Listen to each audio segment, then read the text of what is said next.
Bespoke radio for the masses. Headline edition, July 8, 1947.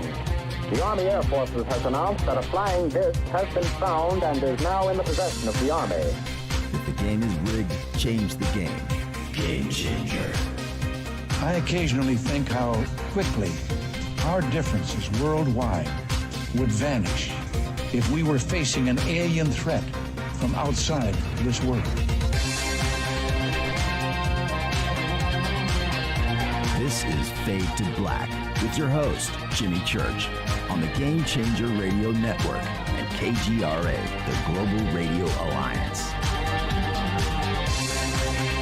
I need your help to get to the year 1985. You're listening to Fade to Black with Jimmy Church on the Game Changer Network.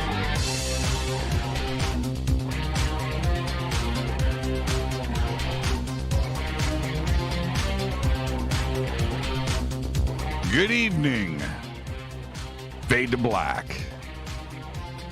Bespoke radio for the masses. Yeah, man. How you doing? How you doing? Today's Wednesday, December 2nd, 2020.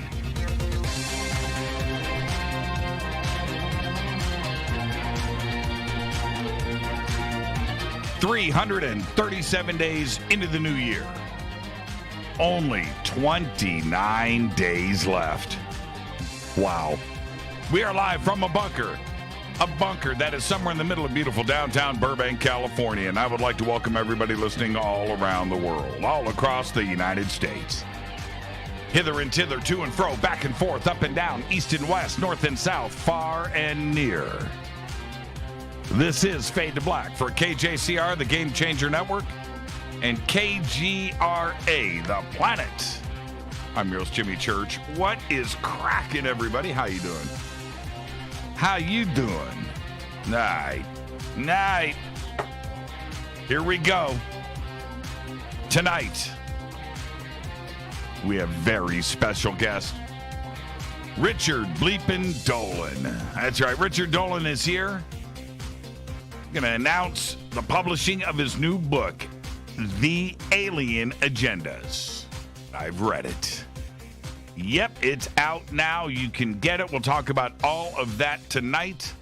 And then tomorrow night is our annual Linda Moulton Howe holiday special. What a great week on the show. Man, Fader night last night was amazing. That was just Kyle Conchio, right, on Monday. What a great show. Oh, man. And so there you go. What a great week. Tonight, Richard Dolan is here. Always just enjoy it when he's with us. We've done so many shows over the years. So, Richard Dolan's got a new book out. Let's see. The last book, he's probably listening right now. He's just like, don't do it, Jimmy. But I am. I'm going to say it. I believe the last book that he released was my first interview with him 8 years ago. Think about that for a second. Man, he publishes books like Pink Floyd releases records or Guns N' Roses. Okay. All right. Enough of that. Richard Dolan is here. Really looking forward to it. Tomorrow night, LMH Holiday Special. That is tomorrow night. And then we get to wrap up for the weekend. And there you go. Richard will be with us at the bottom of the hour.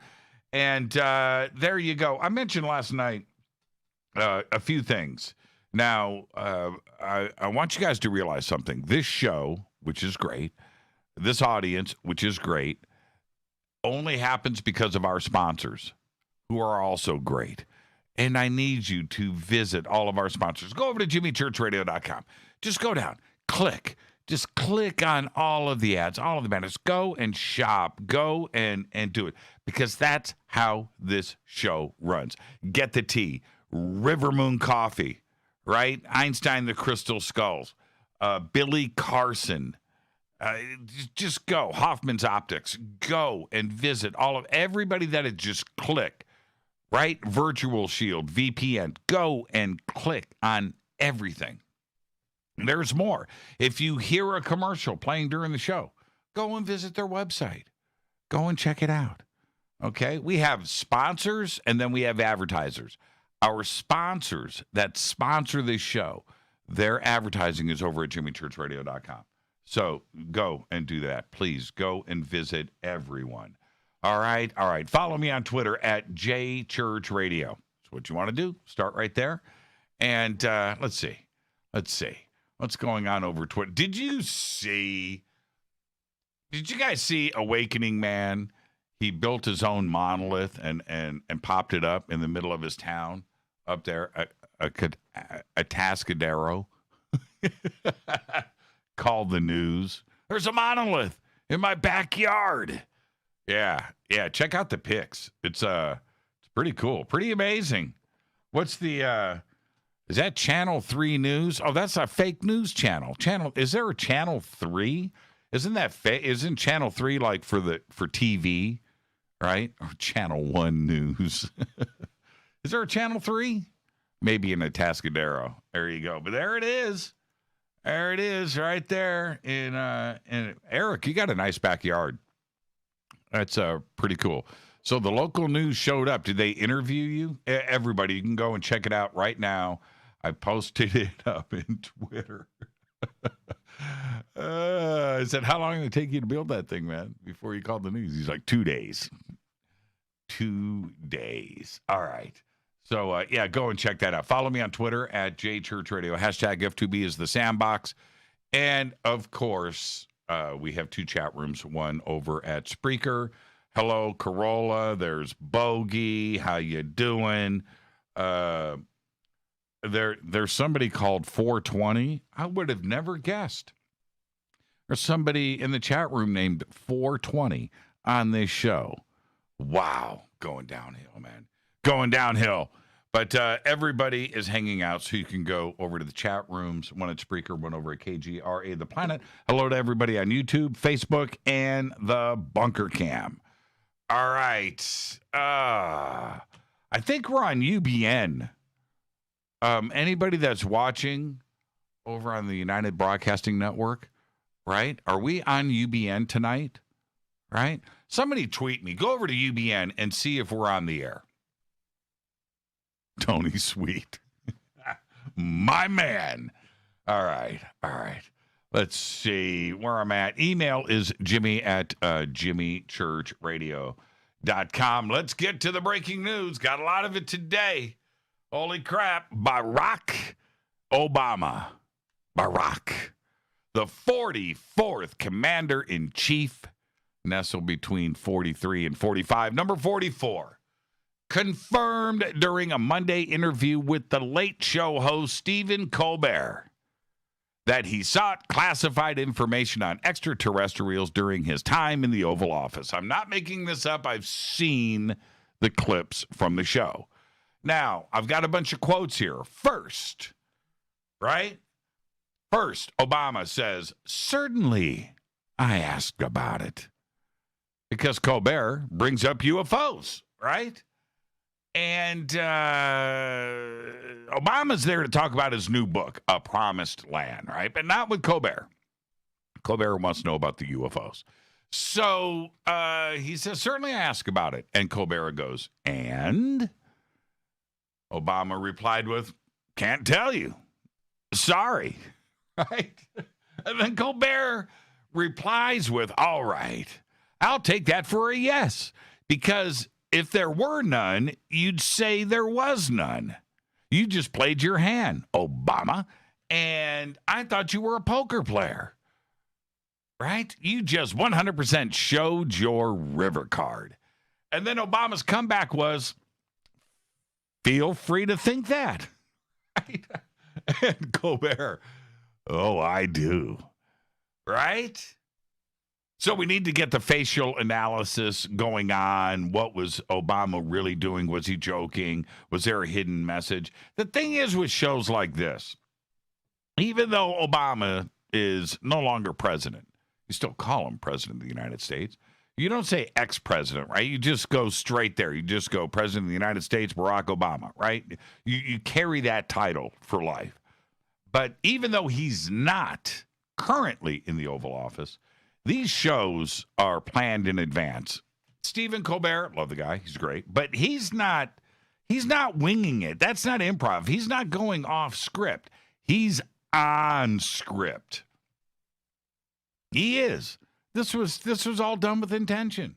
I'm not some tinfoil hat guy going, there's a secret message. No, I'm just saying this was done with intention. So if you haven't seen the clip, the rest of the interview, I didn't want to give that away, is worth checking out. All right. Elon Musk. Oh, before I get there, no, I'm going to go with Elon next. Elon was just speaking at an Axel Springer event, and this happened yesterday in Berlin. And Elon said that he is, quote, highly confident that SpaceX will be able to send humans to Mars by 2026, if not earlier. Here's Elon's quote. Quote, I'm doing this for LMH. Elon's quote, we want to send an uncrewed vehicle there in 2 years, talking about Mars. I think if you said we'll put a human on Mars in 6 years from now, I'd say I'm highly confident. And then he continues with, and if we get lucky, maybe 4 years. And then Elon continues. He says, I think it's important that we strive to have self-sustaining cities on Mars as soon as possible. I'm optimistic about the future of Earth, but I think it's important to have life insurance for life as a whole. We got to have an escape hatch. We got to start living on Mars. He's talking about the moon, too. He wants a city on the moon, a town, more like a town, right? A bus stop on the moon. But he wants to have a full-on, cityscape. Couple of cities, couple of cities. The green one, you know what I mean? The blue one, maybe the silver, you know what I'm saying. You build it fresh. Have you guys seen Mars, the TV series? Ron Howard? It's pretty good. Check it out. All right, now let's move on to astronomers in Australia. Astronomers in Australia have just mapped 83% of the observable universe. And they did it all in just 300 hours. That's a lot of mapping. This new sky survey, which Australia's national science agency called CSIRO, described as it's the Google map of the universe. That's right. It marks the completion of a big test for the Australian Square Kilometre Array Pathfinder, otherwise known as ASCAP, not the music publishing company. It's another one. It's called ASCAP. The ASCAP radio telescope, a network of 36 antennas in the Western Australia outback. Now, researchers mapped roughly 3 million galaxies in the southern sky and published on November 30th in the Journal Publications of Astronomical Society of Australia. Now, as many as 1 million of these distant galaxies were previously unknown to astronomy. Now, how cool is that? But we're only talking about the observable, what you can see, the observable universe.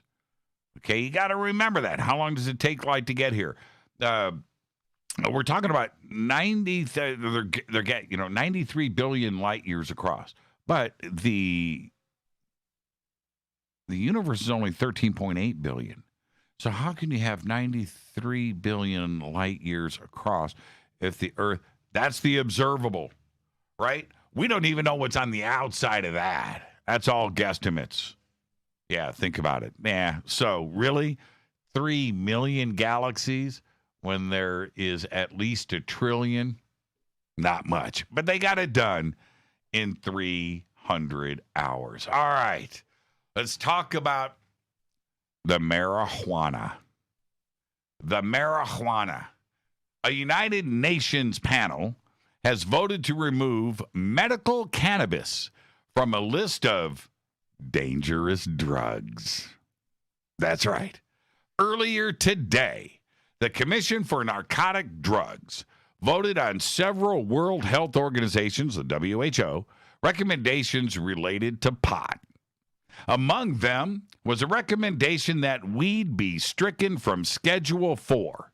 That's right, of the 1961 Single Convention on Narcotic Drugs. The list currently puts cannabis alongside drugs like heroin, cocaine, fentanyl. That's right. Since 1961, the Mary Jane. A separate recommendation to add byproducts like THC, right? To the lower level, the Schedule 1 level, that failed. You can officially blame that on China, Egypt, Nigeria, Pakistan, and Russia. That's right. Let's get this show cracking. Happy birthday to today. I'm going to do it. I'm going to do it. I'm going to do it. Britney Spears.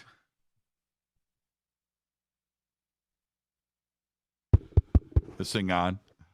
Britney Spears today is 39.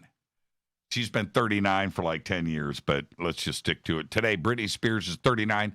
Nelly Furtado. Today, name one Nelly Furtado song. Nelly Furtado today is 42. Def Leppard OG bassist Rick Savage today is 60. I was probably 16. The math checks out because I'm 57, right? I was 16 years old. I saw Blizzard of Oz with Randy Rhoads at the Circle Theater in Indianapolis, 1980. Right? 1980. Wasn't even 81. 1980. And I believe everybody in Def Leppard that opened for Ozzy on that show, it was like 300 people there, by the way. Everybody in Def Leppard was like 18. And he's 60. And it just makes sense. I'm 57. You start doing the math. I'm like, wow. I guess so. Rick Savage is 60 years old. I cannot believe it. We were both teenagers together for a moment at the Circle Theater. All right. Spears, 39.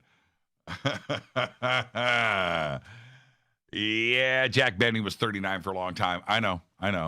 I'm with that. Nelly Furtado, I'm Like a Bird. Man Eater, the Donkey song. Very good, Brandon. I remember the I'm Like a Bird. Yeah, that's the one that I remember. That's right. This one is at the House of Representatives. Is that a Nelly Furtado song? Could be.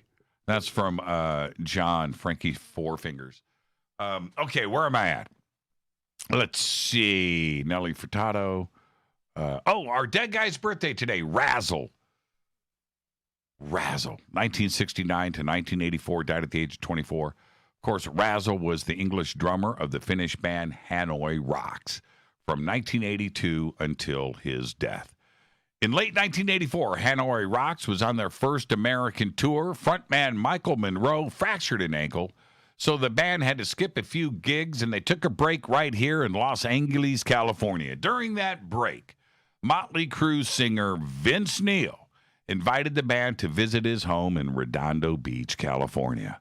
Neil and Razzle, both drunk, went to a nearby liquor store in Neil's Pantera, with Neil driving. On the way back, they crashed into another car. Razzle was rushed to the hospital and pronounced dead. He died instantly in the collision. And the rock world changed that day. Hanoi Rocks, well, still is. Michael Monroe, that was a band.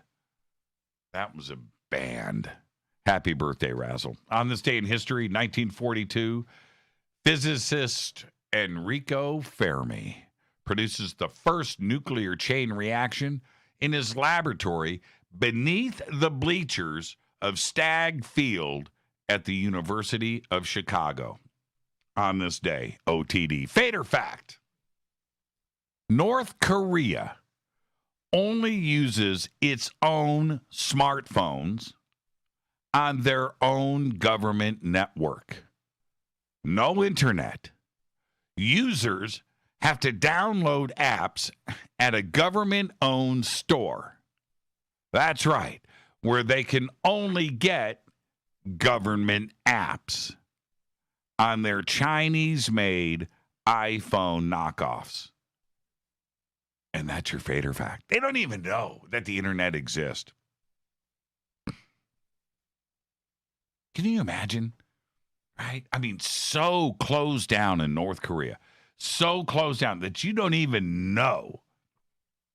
You don't know about Facebook. You probably never even heard a rumor about Facebook. You don't know about Twitter. You don't know about the internet.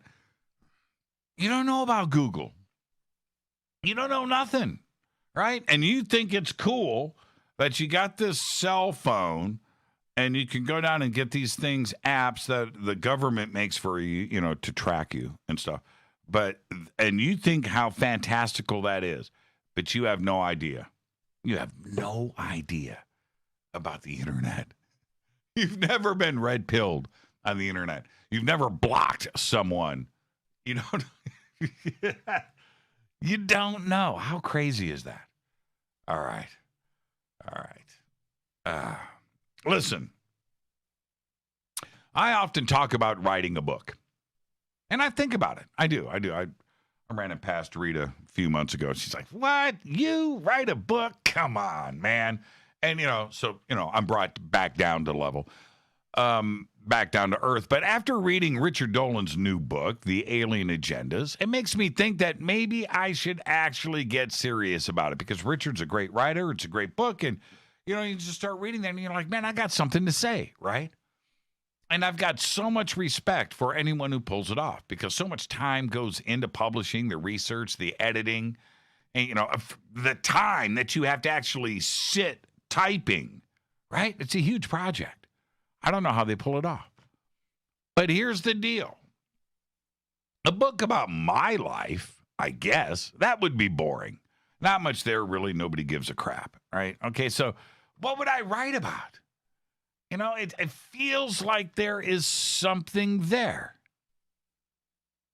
So, if you take the individual events in my life, forget about I was born in, and then I went to school, and then, forget about all that stuff. No, nobody cares. Saw Van Halen for the first time, man, and it was so cool. Nobody cares about that. But if you take the individual events in my life that involve UFOs, contact, the paranormal, right? These strange events where each one is different. And then you take these events and then apply some science and research to each case. Maybe we've got something here. So I kind of wrote out a short list. So let me run this past you. All right? Because we have, in this timeline, right, we have the electrical shocks during Sunday morning church TV that I went through when I was 7 years old. There's something there. I don't know what it is, but there's something there. And then we have the Zeppelin, right, when I was 9, the Zeppelin event. Something there. That has nothing to do. Do they relate? I don't know. Maybe. I don't know. We have the ghost that I saw in Hollywood when I was 27. Yeah. Across the street from the Church of Scientology, by the way. But that's another story. Connected? Maybe. We have the visitor in my room at the age of 33. Connected? I don't know. We have the black triangle in Monterey. I got a picture of that, man. I got a picture of it. And that's when I was 35. Related to the visit? I don't know. Related to the electrical shocks? Could be. I don't know. They seem all different. Right? We have the UFO crash with Rita. We saw this together in downtown Van Nuys back in 2008. That was crazy. Other eyewitnesses, other things that went down. Contacted MUFON, right? What was that? had nothing to do with the Black Triangle, right? The visitor in my room, or the ghost in Hollywood, or the Zeppelin when I was 9, or the electrical shock. These are all individual events. Then you can even jump forward and go, hey, what about the green chrome ball? What's going on with that? Maybe people need to know this stuff, man. Maybe there's something there. Those aren't related. They're not. They're just not related. And then what about the Bigfoot prints? The Bigfoot footprints, the big feet footprints. I don't know how to say that. What about that? Those aren't related, or are they? I don't know. Then we have the beer can. And what's really strange, so, I mean, is that a book? You see, each situation is just different from the other. They're not the same. Strange, right? All in one life? That's kind of crazy. It's almost unbelievable. Thank goodness, pretty much, except for the Zeppelin and the electrical shocks. But pretty much everybody, there was somebody with me. There were other witnesses. There were people that can back this stuff up. That's cool. But is there enough here? Is that a book? And bring in experts and maybe some analysis. Because I read Richard's book today. And I got to tell you, I want a book like Richard. I want that respect. Book is good. It's good. It's good. It inspired me. And I don't know. Maybe there's something there. Maybe not. I've told the story so much, but that's here on the air. You know, is there a way to go deeper with all of this? I'll throw it out there to you guys. Do you think there is enough there? Right? All right. So is you challenged her, did you get docked? Is that to me? I have no idea. This is Fade to Black. I am your host, Jimmy Church. Tonight, the one and only Richard Bleepin' Dolan. The new book is out. It is called The Alien Agendas, plural. I'll be right back after this short break. I'm your host, Jimmy Church, on the Game Changer Network and KGRA. The Planet. Follow me on Twitter at JChurchRadio. You can follow Rich Dolan on Twitter. That's right, Rich, not Richard. Rich Dolan. I'll be right back after this short break. Stay with us.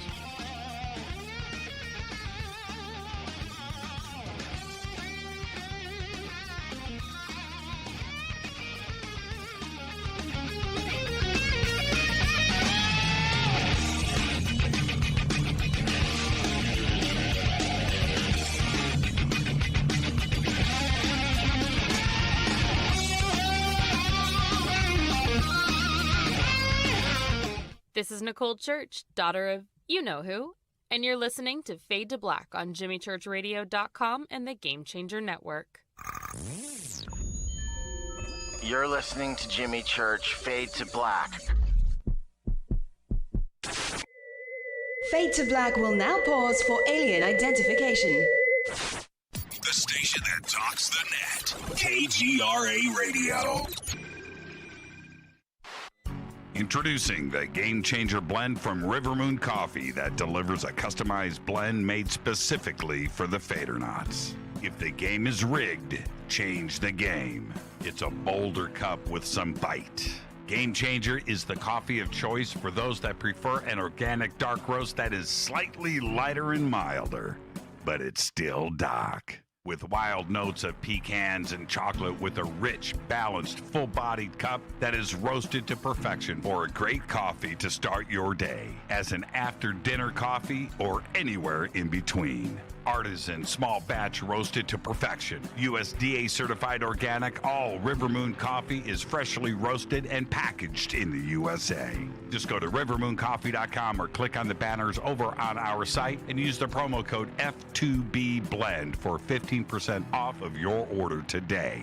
rivermooncoffee.com. Go Beckley Teppy. This is the only way forward. This is Fade to Black.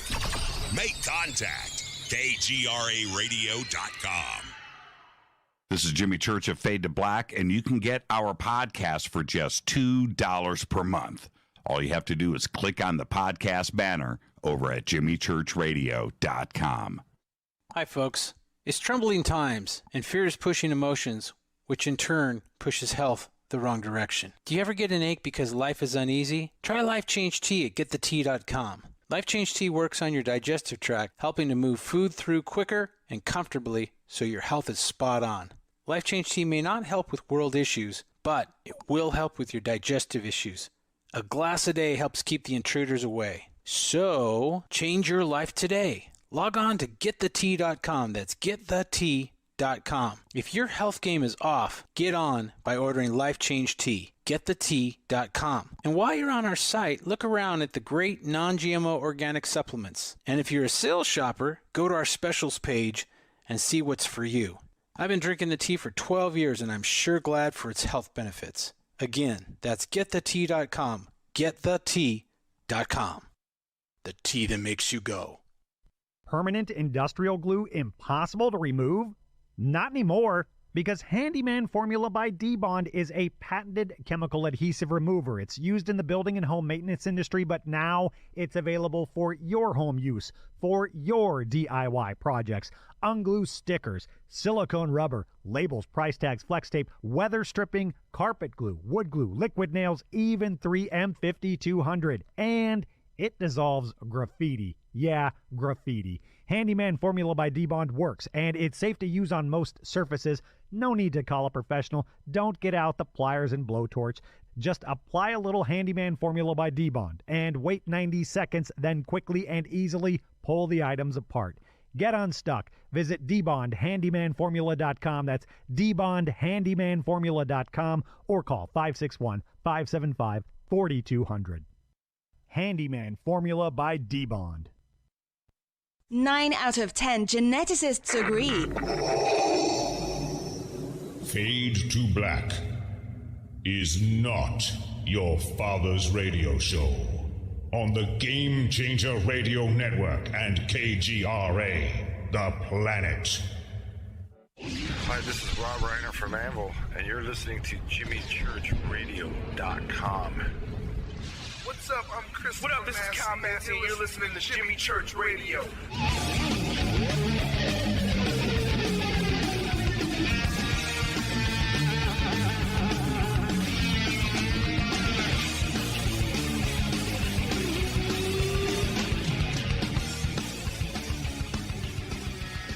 Welcome back, Fade to Black. I got to get ready. Richard Dolan is here. I got to stretch, do some aerobics. Man, I got to get ready. Richard is here. Tomorrow night, Linda Moulton Howe joining us for our annual LMH holiday special. Well, tonight, I guess tonight's our annual Richard Dolan holiday special. We can do that too. Richard and Linda, back-to-back, same week. Doesn't get any better than that, folks. All right? Tonight, we're talking about the new publication of his book. It's called The Alien Agendas, a Speculative Analysis of Those Visiting Earth. Now, we all know Richard is one of the leading researchers and writers on the subject of UFOs. Sometimes the books are a little slow coming out, but when they do, they're great. And he believes that all of this constitute the greatest mystery of our time. Of course, completed his graduated. Richard, why do you make me nervous, man? I can't even get through your bio anymore. What's up? Okay, hold on, Richard. Let me try this once again. Graduate work at the University of Rochester. Oh, by the way, last night I'm watching a documentary, Richard, on. It was on. A painting, Leonardo da Vinci, the second Mona Lisa. I didn't know that there was two, right? But the researcher that was analyzing the pigments, University of Rochester. How crazy is that, right? I was like, wow, that's kind of weird. You don't find it strange? Oh, are you talking to me? Yeah, I'm talking to you, Richard. University. Am I on? Yes. Okay. I'll kill you. Oh, this is great. Anyway, U.S. I honestly had no idea that I was live with you. Yes, you are live right now. And this is, you know, look, what? First of all, we got to give you a new introduction to read because that's just getting old. Yeah, well, you know what? But see, the thing is, everybody knows the introduction, right? It's true. It's like the standard, you roll it out. Yeah, you know, if I write it myself, this is the thing. Let's say you presented and I did a little edit and we trimmed up. You know what Twitter's going to do? Oh, they got a new intro for Richard. Well, here's the thing. Like, I've actually written out a bunch of super short, concise intros. I'm just going to give you one. Save you some time. Yeah, I read about the author, you know, at the end of the new book, right?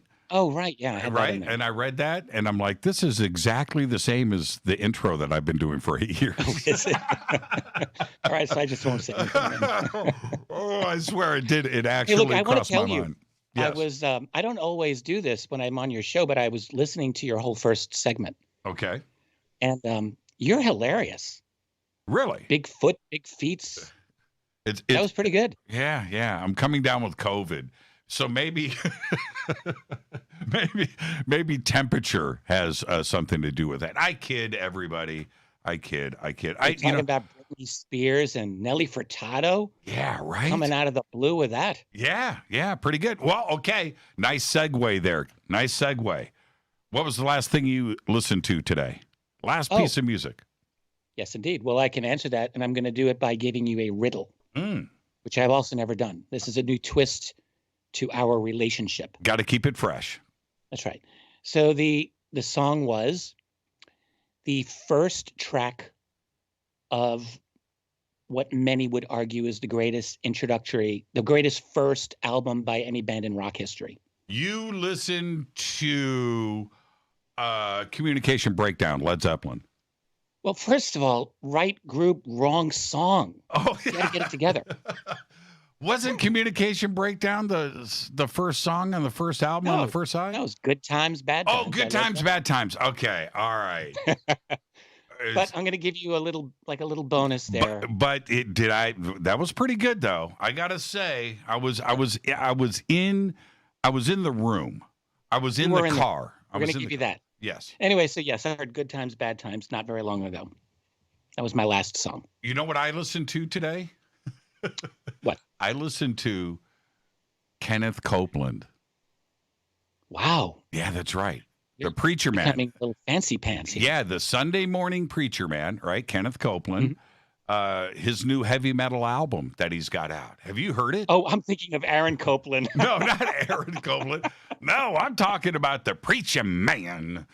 Yeah. Okay, never mind. Kenneth Copeland's got a heavy metal album out. Have you heard it? Okay, very good. I'm very happy for him. I don't know that album, so I can't really comment. Oh, man. Go check out my Twitter feed. Very good. Yeah, you need to go. It's actually brilliant. Yeah. Okay, now let's actually jump into this.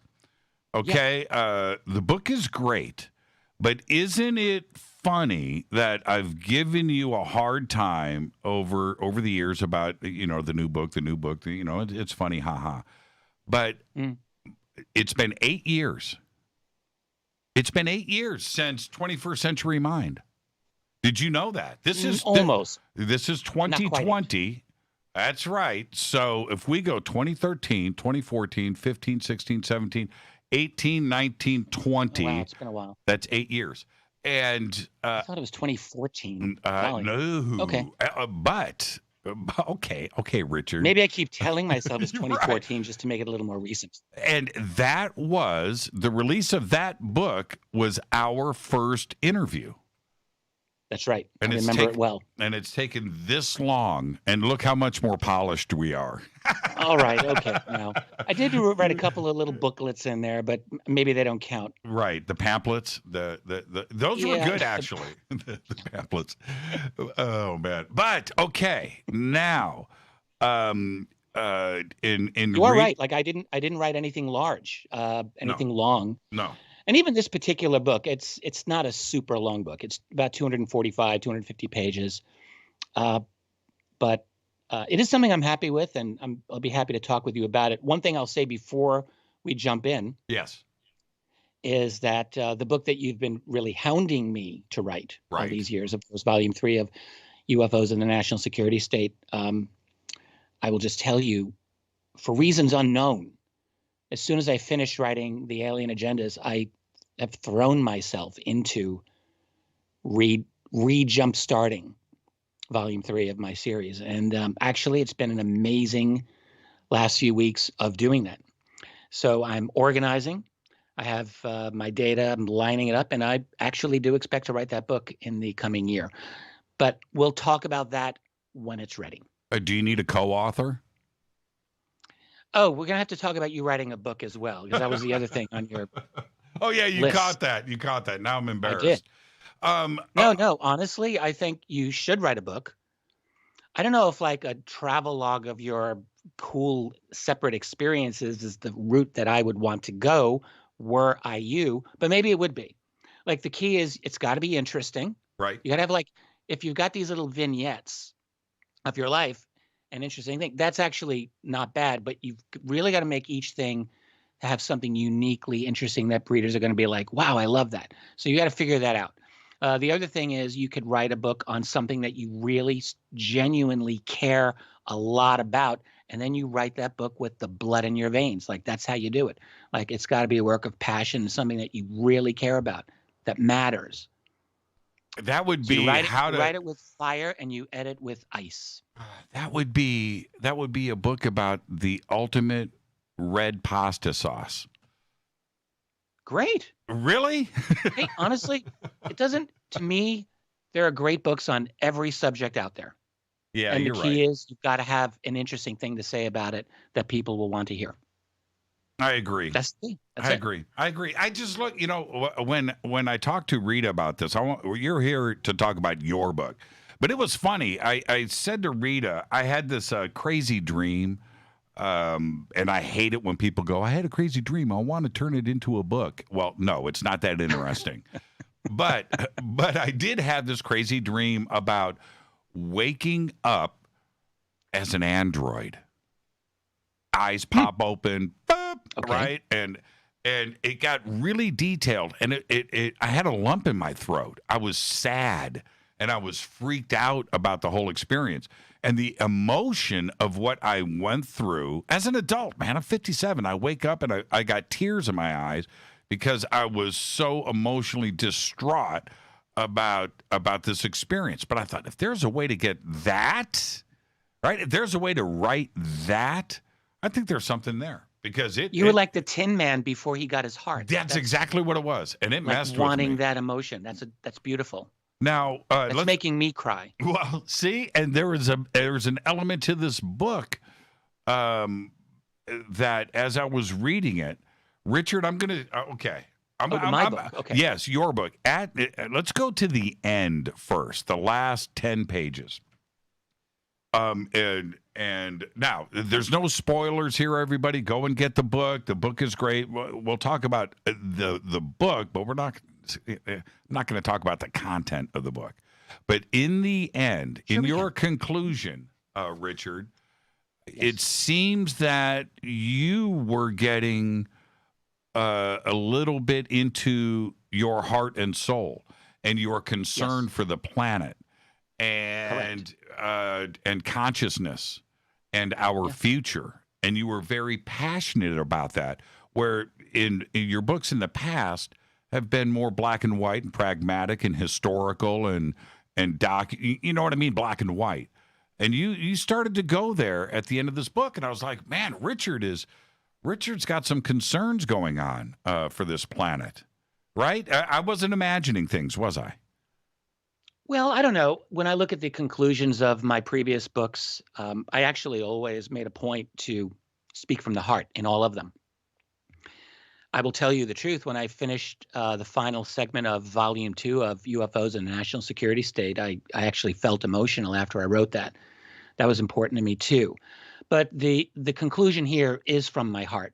And I mean, basically what I have argued in this book, I mean, I have a number of points that I've made. So one of the things is, I try to sit down and to based on, I mean, admittedly, what some people are going to consider sketchy data, like, alleged or apparent abductions, alleged or apparent encounter experiences with non-humans or aliens. Like, a lot of people will have problems with that, and I've just decided to go with what I think is the best evidence and to formulate hypotheses of the various groups. And we can talk about that. But one of the main arguments that I have is they are here in force now for a specific reason. Like, I do argue that we have probably been monitored for our entire existence, but I believe that was at a relatively low level of monitoring because, frankly, human society, human civilization just wasn't all that much for them to be concerned about. Mm-hmm. We were muddling along with horses and wooden carts, and we didn't really have any technology, and there was nothing that they could really do with us. But that's not true in the last 150 years, where we really discovered the secret of Prometheus, the fire of Prometheus, which is science and high technology. And we're leapfrogging over ourselves to create a completely different world now, unlike anything that's ever existed in the entire history of our species, which we now believe is more than 300,000 years old at a minimum. All right, we've never, ever been like this. So it's all new territory, and it is potentially of great power to us as a species. I think as individuals, we're all going to be losing a lot of power. But as a species collectively, it's going to be very different. We're combining a lot of different technologies, and this is creating a change of orders of magnitude beyond anything that we've ever existed. So this is not just incremental. That's why I call it the fourth stage of humanity, and I'd love to chat about that with you. But are you referring to? Well, actually, let me jump in here for a second. Yeah, please. Because you just said it's not incremental, right? This isn't some gradual thing. This is not right. We are at a virtual light switch, right? Where click and these changes are now and rapid. They're lightning speed, right? Particularly if you take a few steps back and look at the perspective of our society. I mean, even on a daily basis now, to many of us, it seems very fast indeed. And on a grander scale, it is like flipping a switch. I think you're quite right. And so we're moving into, I'm calling it the transhumanist stage, but even that doesn't fully cover it. It's more like the transhumanist 5G, 24/7 surveillance, humanity is one big anthill stage. Maybe that's how we can look at it. It's a very, very strong bureaucratic, technocratic centralization, digitization, commodification of every single thing on the planet, and on and on and on. Mm-hmm. So it's weird, and it's just, we've never been like this.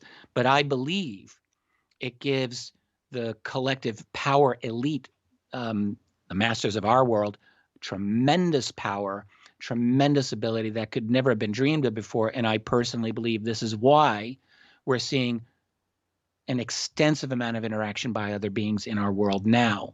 This is the time that they would be interested. Does that mean that they're afraid that we're going to be able to take them in a street fight? No, not necessarily. But it does mean, in my view, that we're getting to a point where we actually might be a nuisance or a disruption in the neighborhood. I think that is entirely possible. We're looking at a near future of very strong AI.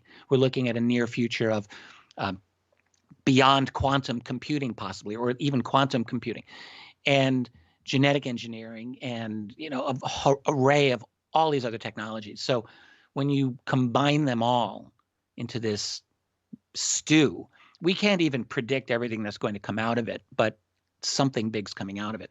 And when I was, pardon me, when I was speaking from the heart in my conclusion, part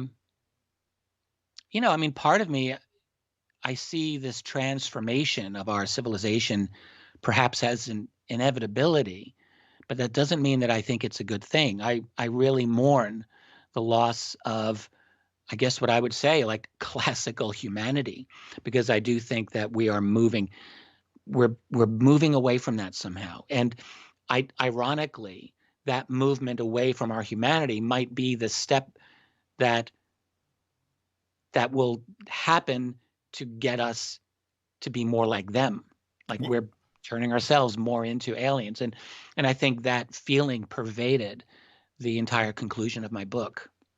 You and I, right? Everything around us right now that is living could quite possibly be the last generation of 100% human, right? If you think about this, and you present it pretty well in the book, but if you really think about it, 30 years from now, 2 generations, a generation and a half, but those kids that are born, not alive right now, that are born in 30 years, that's transhumanism. They are going to have stuff at birth injected, right? Placed, implanted at birth. Yes. Yeah, I think that's exactly right. And it won't even, I mean, the transhumanism is part of what we're all looking at. You know, there are like these crazy utopians out there who say, oh, it's going to be wonderful. We're going to be live like gods. We'll live for hundreds of years and it'll all be great. Well, I don't know about that. First of all, maybe some people will be able to do that. I've often speculated we're going to have some kind of biologically based caste system of the future where the people who can afford that can have that. And the rest of us plebes, who knows what happens to us.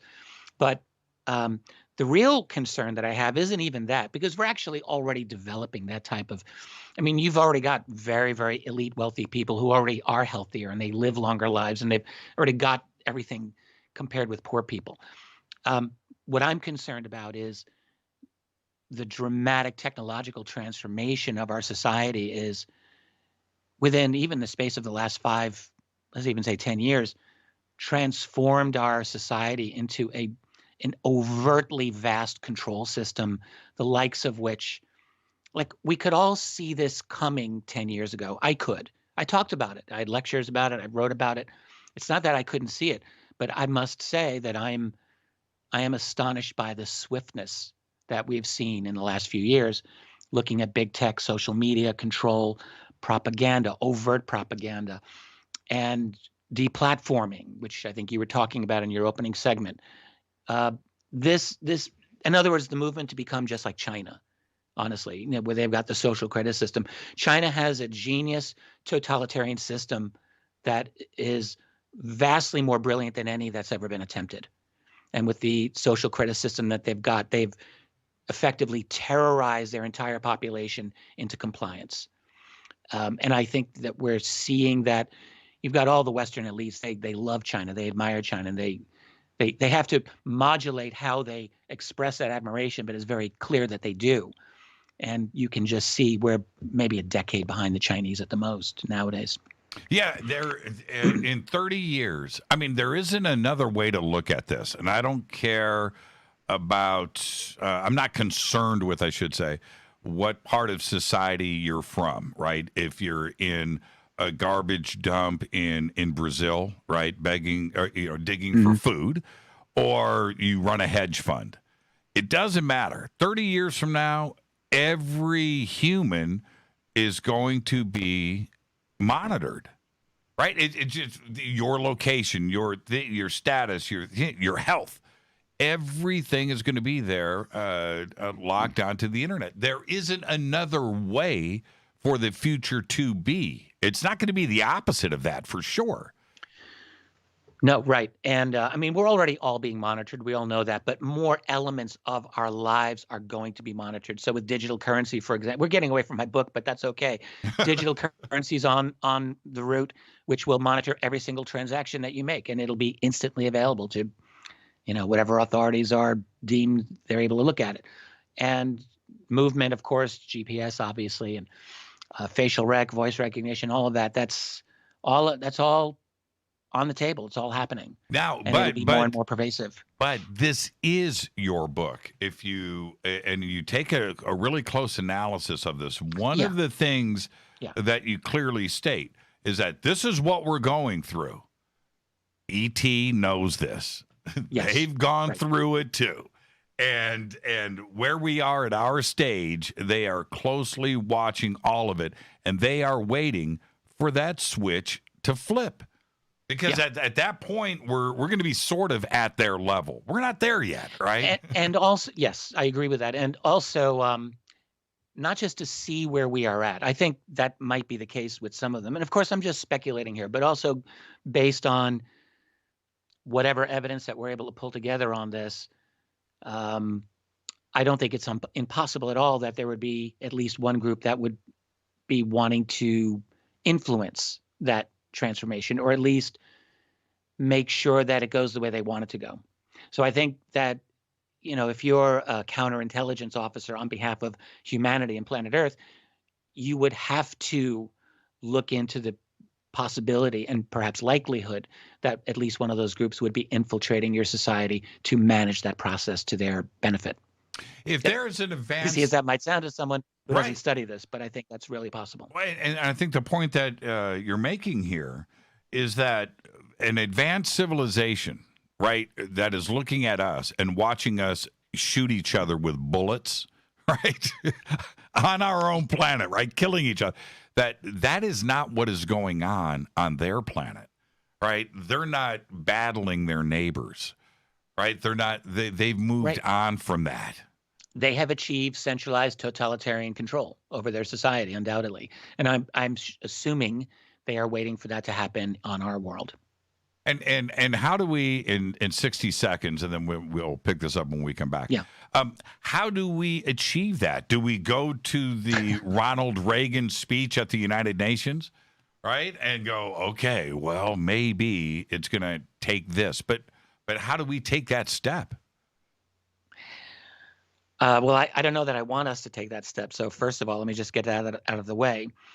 But I do think that we're moving toward an inevitability of globalized, centralized control. So it's going to happen. If I had the ability to control the future, I don't know that I would want that to be the case. In fact, I wouldn't. But I just think that they are looking at us. I think that all the evidence of their society seems to point to the fact that they have totalitarian control over their own people. Like you really do get that with all the encounters. And I think that that's undoubtedly what they're expecting from us. Yeah, but I'm not necessarily referring to totalitarian control. I'm referring to the killing of your brothers. How do we get to the point of just being earthlings instead of, you know what I mean, Islam and religion? I mean, they're really not all that different. You would require a strong centralized authority that has the ability to work out the issues, and they would have to have a monopoly of violence, of legal violence, which is what all nations do. When the United States formed of the disparate states, the states had to give up some authority. They weren't allowed to declare war on each other and things like that. They couldn't have their own foreign policy. So you have to have centralized control. And the definition of a state, one definition, is that it is the repository of legal violence. Right. Like they're allowed. And so if you want to avoid war among people, among nations rather, the only way to do it would be to have a centralized global authority that has a monopoly of violence. Otherwise, right. Can you have a centralized monopoly with unicorns and rainbows? That's a good question. I don't believe so, no. Right. I don't believe so. I think that because you want unicorns and rainbows, you need freedom. Like people have to have the ability to make their own decisions about their lives to at least some significant degree. They have to have the ability to disagree with each other as well, because any free society is going to have arguments. Like, that's the whole point. Like, this is in our society today. We have Democrats and Republicans trying to kill each other. But if you're going to have a free society, you therefore must realize that other people are not going to agree with you or even like you, but that the agreement has to be that you're not going to kill each other. Right. Like, that's the thing. So, but any free society is going to have different points of view and different interests. Let's take our break. Not all right regions in the world are going to have the same interests. That's right. And that's what makes us great, right? That we are different.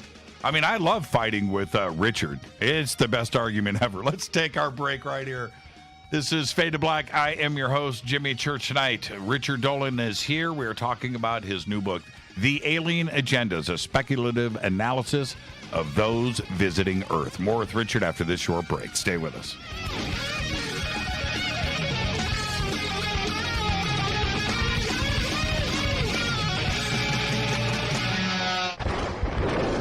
This is Fade to Black with Jimmy Church on the Game Changer Radio Network. And KGRA, the Global Radio Alliance. This is KGRA Digital Broadcasting Station, Salt Lake City, Utah, Van Buren, Arkansas. Hello, my name is Billy Carson, and I am a best-selling author and the founder of ForbiddenKnowledge.tv. Together with my team, we have built an all-new conscious streaming TV platform designed with every family member in mind. If you have ever wanted to travel the world and attend lectures and workshops from your favorite speakers but weren't able to, look no further. ForbiddenKnowledge.tv. There are dozens of workshops and lectures from speakers you know and love. We have also included amazing categories to assure that your consciousness is entertained and elevating on a daily basis. Amazing interviews, ancient history, ascension knowledge, wisdom teachings, documentaries, conspiracies, mysteries, health and fitness, conscious cooking, meditations, finance, yoga, and so much more. To start your free trial on any mobile device or computer, surf to ForbiddenKnowledge.tv. That's Forbidden Knowledge with the number 4, ForbiddenKnowledge.tv. Again, visit ForbiddenKnowledge.tv today. Listen, I know, and you know, that you've always wanted your first crystal skull. Or maybe you're a collector just like me, but you just don't know where to go to find the real thing. Then I met Carolyn Ford over at EinsteinTheCrystalSkull.com. Carolyn is the guardian of Einstein, one of the most respected ancient crystal skulls in the world. All of her unique skulls have been imprinted sitting with Einstein in his sacred lodge and are carved from the finest gemstone and materials. Imprinting is the process of receiving the ancient wisdom from the master skull or master computer, Einstein, the ancient crystal skull.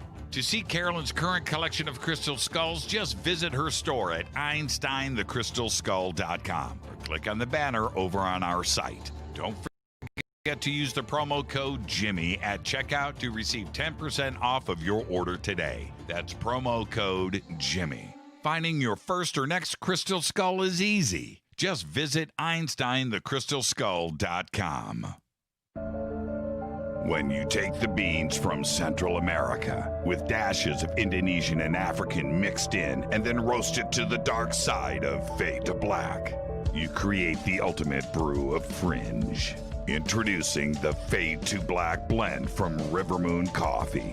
Yes, River Moon's darkest customized roast was created for the love of Fade to Black. The alchemy of masterful roasting and smoking the beans is in every sip of this full-bodied, dark Java. I need my coffee dark, deep, with distinct bittersweet chocolate highlights, just like the bunker. Leaning further into the darkness of the roast is Fade to Black blend from River Moon Coffee. Just click on the banner at jimmychurchradio.com and use the promo code F2BBLEND for 15% off of your order today. Go Beckley Teppy. Hello, I'm Katie, and you're listening to my main man, Jimmy Church, on jimmychurchradio.com. Hi, this is Ray Hobbs here, repping the planet, and you're listening to my good friend, Jimmy Church, Fade to Black, on the Game Changer Network and the KGRA Digital Broadcast Station. This is Toby Kebbell. You're listening to JimmyChurchRadio.com. Don't hurt me, Jimmy. I'm only little. Hey, I'm Adrian Grenier. And this is Ari Gold. We're the Honey Brothers. Yes. We are of the Honey Brothers. Hey, I'm Adrian Grenier. And I'm Ari Gold. We're the Honey Brothers. And you're listening to Jimmy Church. The Revolution. This is Jimmy Church of Fade to Black, and you can become an official Fadernaut by just going to our membership section at jimmychurchradio.com.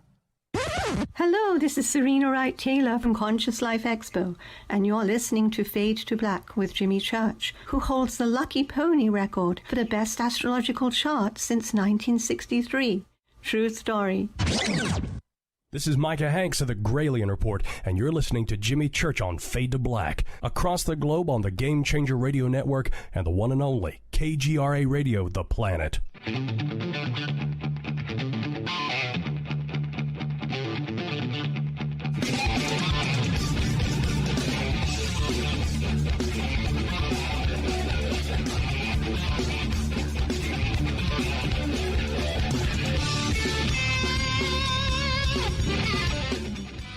Welcome back. Fade to Black. I'm your host, Jimmy Church. Tonight, Richard Dolan is here. talking about his new book, The Alien Agendas, and that is plural, by the way. Tomorrow night, Linda Moulton Howe is here, our annual Linda Moulton Howe LMH holiday special event. And tonight, Richard, this is our holiday event part 1. Okay? Yay. Yeah, let's call it that. I want to talk. May I ask a favor of you? You can do whatever you want. It's your show. I would just like to mention that, in addition to the book being out as a paperback and ebook, obviously that's available on currently on Amazon.com. We're in the process of having an audiobook finished, and I'm not reading it. I know some people would like me to do that, but they have to understand it's just too much work for me. We have an outstanding reader of this book. I've been listening to him. Tracy and I have been interacting with him all this time. The guy's amazing. That audiobook should be ready in about 2 weeks, possibly. So I'm very excited about that. I just wanted to let people know. And also we are looking at a couple, or at least one other significant platform by which we will be selling our book. If people don't want to go through Amazon, we get it. And Tracy and I are setting up a method for that. So more on that to come when we have it, but we are definitely moving to do that. Thank you for that. Yeah, absolutely. I was very excited to see last week. It was number 1. It was number 1 on Amazon for UFO. Is it still there? I didn't check today. I don't know. I did see that. I was like, wow, that's pretty neat. Yeah, pretty cool. I don't think that's happened to me before. So. There's some pretty good books. Number 2, 3, 4, 5, 6, right? And Blanking blank my blank is what I'm saying. Now, can I talk to you about how you wrote it, actually? Yes. And there is, I'm going to throw this idea out there and tell me if I'm right or wrong, okay? But when you look at the flow, when you start with chapter 1, right, and you've got it all broken down, you've got it's just not the title of the chapter. You've got the elements of the chapter there, right? Okay, so chapter 1. And then the same thing with chapter 2, and there's a flow. There is a flow that is going on. You get to chapter 3. Did you lay this out in advance, the subjects, yes. and then just let it rip? No, I always, anytime I've got a significant writing project, it's always mapped out. I always map it out. So I flowchart it. It's like a series of ideas. Now, that can and does change during the process of writing. Like, it doesn't always end up exactly the way that I formulated it first. But no, I've got very specific ideas about how I like to write anything, any kind of book. And to me, it's a matter of knowing my word counts, like knowing what the length is going to be, what I'm shooting for, which actually didn't happen in this book. It just kept getting longer. But there's always a sense of organization and what I want to work with. In this particular book, it was mostly as I described, but there was actually a little bit more of an organic flow, actually, now that I think of it. So I was adding things as I was thinking of them in certain cases. Yeah, but I would say overall it was organized before I started. I felt it. I felt it in the way that it was written, in the way that it flowed. I thought to myself, there's an organic quality here. It just flows, and it seems that you laid out your map and then just wrote, because it flows. Everything flows into the next subject very smoothly, almost like we're doing this show. Right? It's got that feel to it. Thank you for that. But I must say that I did have a general organization in my mind when I set out to do this. But there was a lot of organic elements of writing this book. That's definitely true. Now, and it flowed out. Actually, this was a faster book for me to write than anything else I've ever done.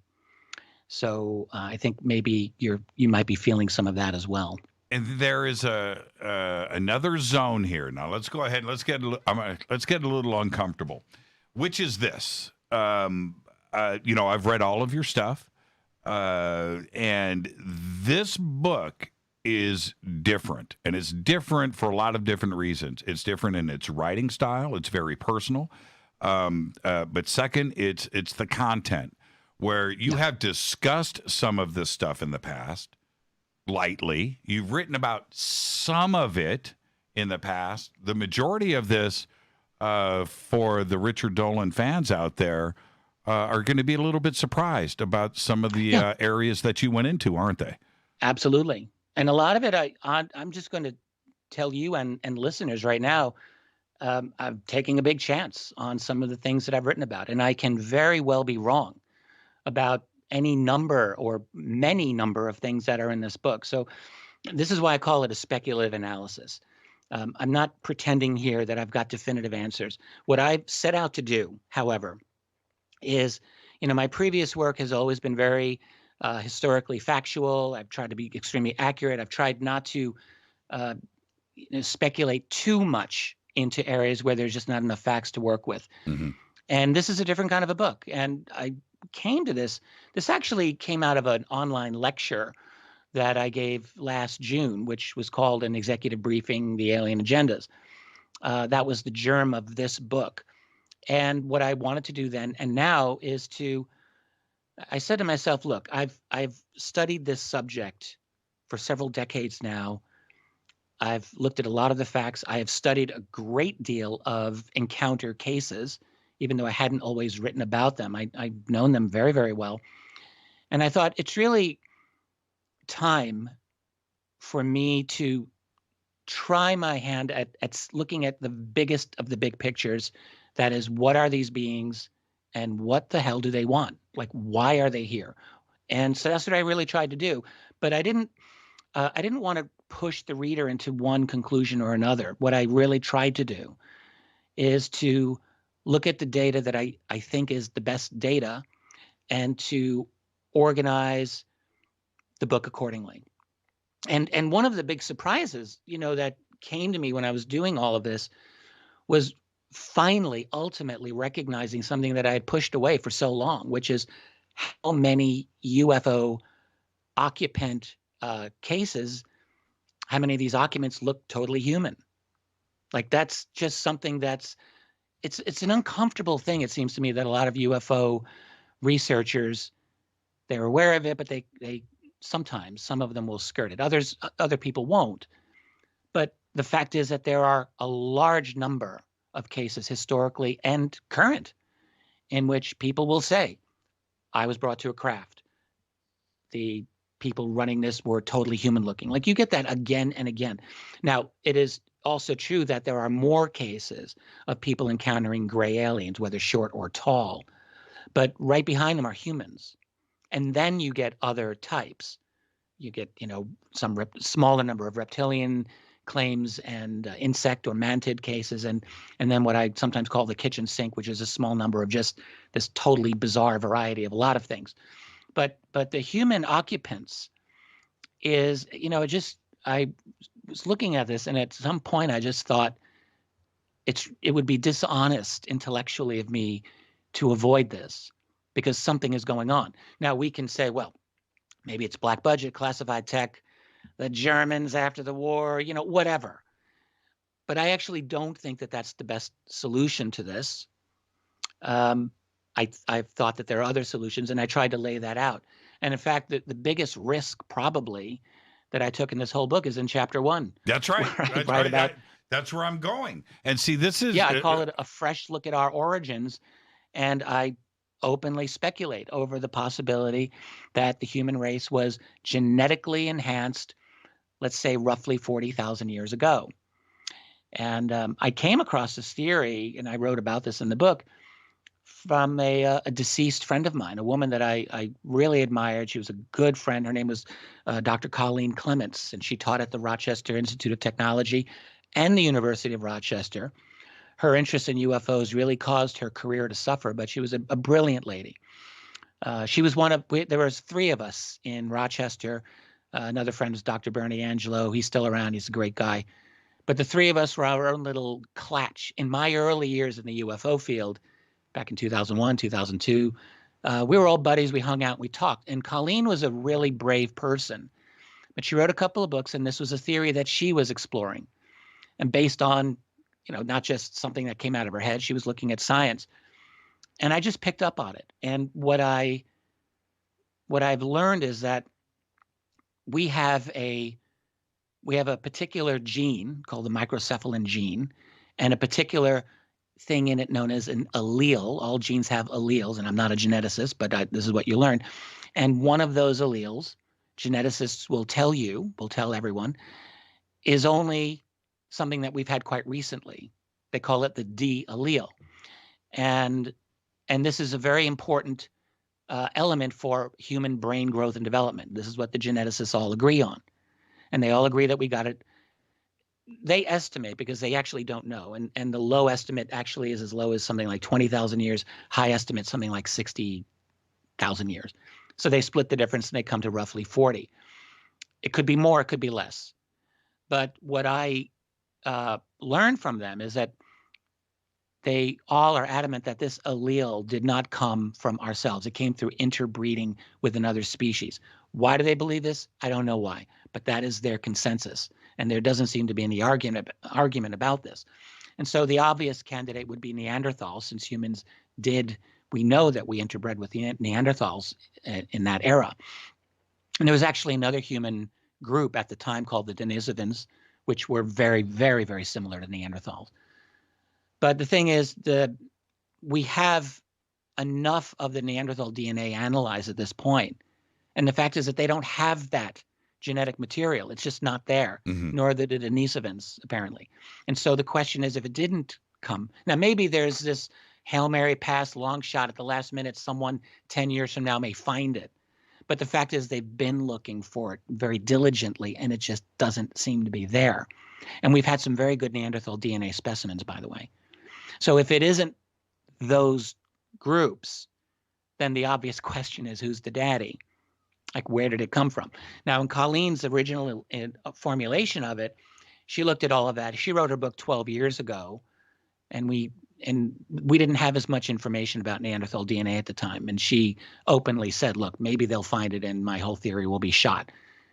When I started researching this, I looked to see, I had assumed actually that they had found that genetic material in their DNA, and to my shock, they hadn't. Nope. And I thought, wow, that's quite interesting. So her theory, and what I actually think is an interesting theory, is that it did come from extraterrestrials. Well, see, this is what's so interesting for me, for you to start the book with this subject, because this is a science subject for you, right? This isn't woo-woo yet, right? This is just, how did we get here? What were our origins? And I think that there is enough there today for us to take a close look. I mean, not only genetic pairs and why are we 46 and primates are 48 or whatever. There's that aspect of it. But the hard truth is, us, you and I, Homo sapien sapien, just appeared. And the things just appeared, right? There's nothing in the fossil record before us for a discussion.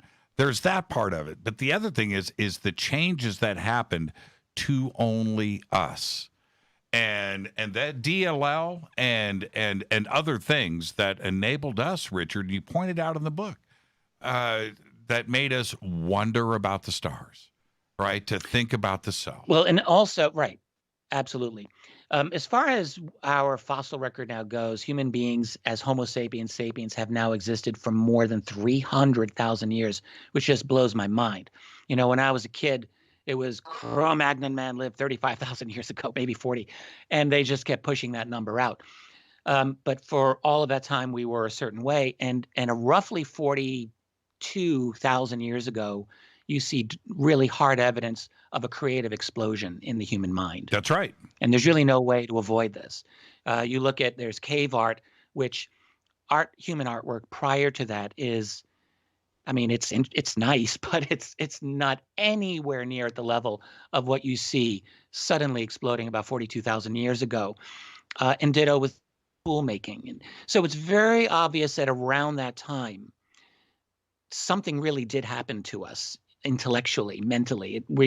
It's a qualitative shift. And so I don't know that theory is correct, that it's the introduction of that DLL in the microcephalin gene. I don't know, but I think it's at least a reasonable speculation. And Colleen had introduced also she was very good at her study of mythology, human mythological stories and so forth, sky god myths and things like this. And she used that to support the argument that this actually did come from that time period. And people can read the book. I don't know how much of that we want to get into here, but it is a very interesting case. And I think when you look at the sum total of it, you might well come away with the idea that we were enhanced, maybe by some group that said, those humans, close but not quite. Let's see if we can tweak them a little bit. We'll tweak this group here, and then we'll let that enhancement spread through, positive selection, which is what all geneticists say did happen with this DLL. Now, so that lays out. Now, the book, this isn't a book with sightings in it. This isn't a book about UFO cases and crash retrievals. Well, I want to correct you. There are. I do have a number of those in the center chapters. It's sprinkled. Let's hold on now. This is a book about us. That's what the book is about. This is a book about humans and the alien and advanced civilizations out there that are here interacting with us as humans, and that is a crazy departure for Richard Dolan. Yes, it is, absolutely. For example, I have a theory about the human-looking beings that we encounter, and it's only a theory. But I openly wonder if at some ancient time in our history, it could have been 40,000 years ago, it could have been more recent than that, but that some group of humans were, let's just say, adopted by another group, taken and raised and brought into a totally different culture, and as a result would have basically nothing in common with us culturally. They would be a completely different kind of a group. I think of that because there are actually a number of cases. Think of the famous Travis Walton case. It's actually a really interesting one. Here's Travis aboard a craft in 1975. He sees very non-human looking aliens initially when he gets up from that table. He goes into another part of the ship and he encounters these absolutely human looking beings who don't even really speak to him and don't interact with him the way that we will interact with each other. Their behavior is very different. But there's humans and non-human aliens like aboard this one craft. And has anyone really even bothered to ask, why would that be? I haven't really listened to anyone try to explain that. So my hunch, and that's all that this is at this point, is that these are not black budget humans working through the system. These are humans that probably are us, because I still have a difficult time believing in absolutely human-looking beings evolving perfectly like us on another world. I think I could believe that there would be humanoid beings that look maybe a little bit like us, but exactly like us is difficult for me to wrap my brain around. Maybe that's the case. But I do wonder if there are humans that have been taken and that were brought into another alien culture, and that just now they do the work. Maybe they're in upper management at this point, for all I know. Yeah, certainly. And I kind of take a different approach.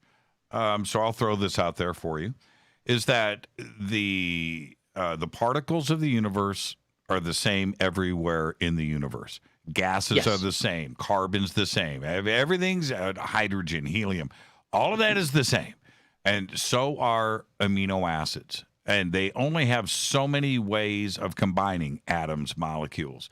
And we know that meteorites have been found on Earth with frigging sugars on it for RNA. Now, absolutely. Now, if we go that far, then the only way to deduce any of this is that life must be, if not the same, pretty damn close. I agree with you. And actually, I have a significant discussion on that in this book. So I don't disagree with that at all. And for that reason, I think it might be possible that we would see, like, having 2 arms, 2 legs, 2 forward-looking eyes, nose, ears, mouth, like all of those are very logical. And for a successful organism to having 2 eyes, 5, 6 feet above the ground that's a great idea. And you wouldn't be able to have 4 arms or 6 legs. Like, that's not efficient, because every new thing that the body gets, it comes at a cost of energy. So actually, the way that we are designed as bipedal organisms is a great design, and it wouldn't be surprising that other technologically proficient species develop in a similar way. Yeah, and the only difference I would think is gravity, right? So you've got extreme gravity on another planet. Well, you're short and fat, right? Less gravity, everybody is the Los Angeles Lakers, right? And 8 foot tall. And but the basics are the basics: 10 fingers, 10 toes, right? Bipedal. Yeah, there might be other differences, like the power of the sun. So maybe if you got a really strong sun, you might have dark shades over your eyes, like the Greys.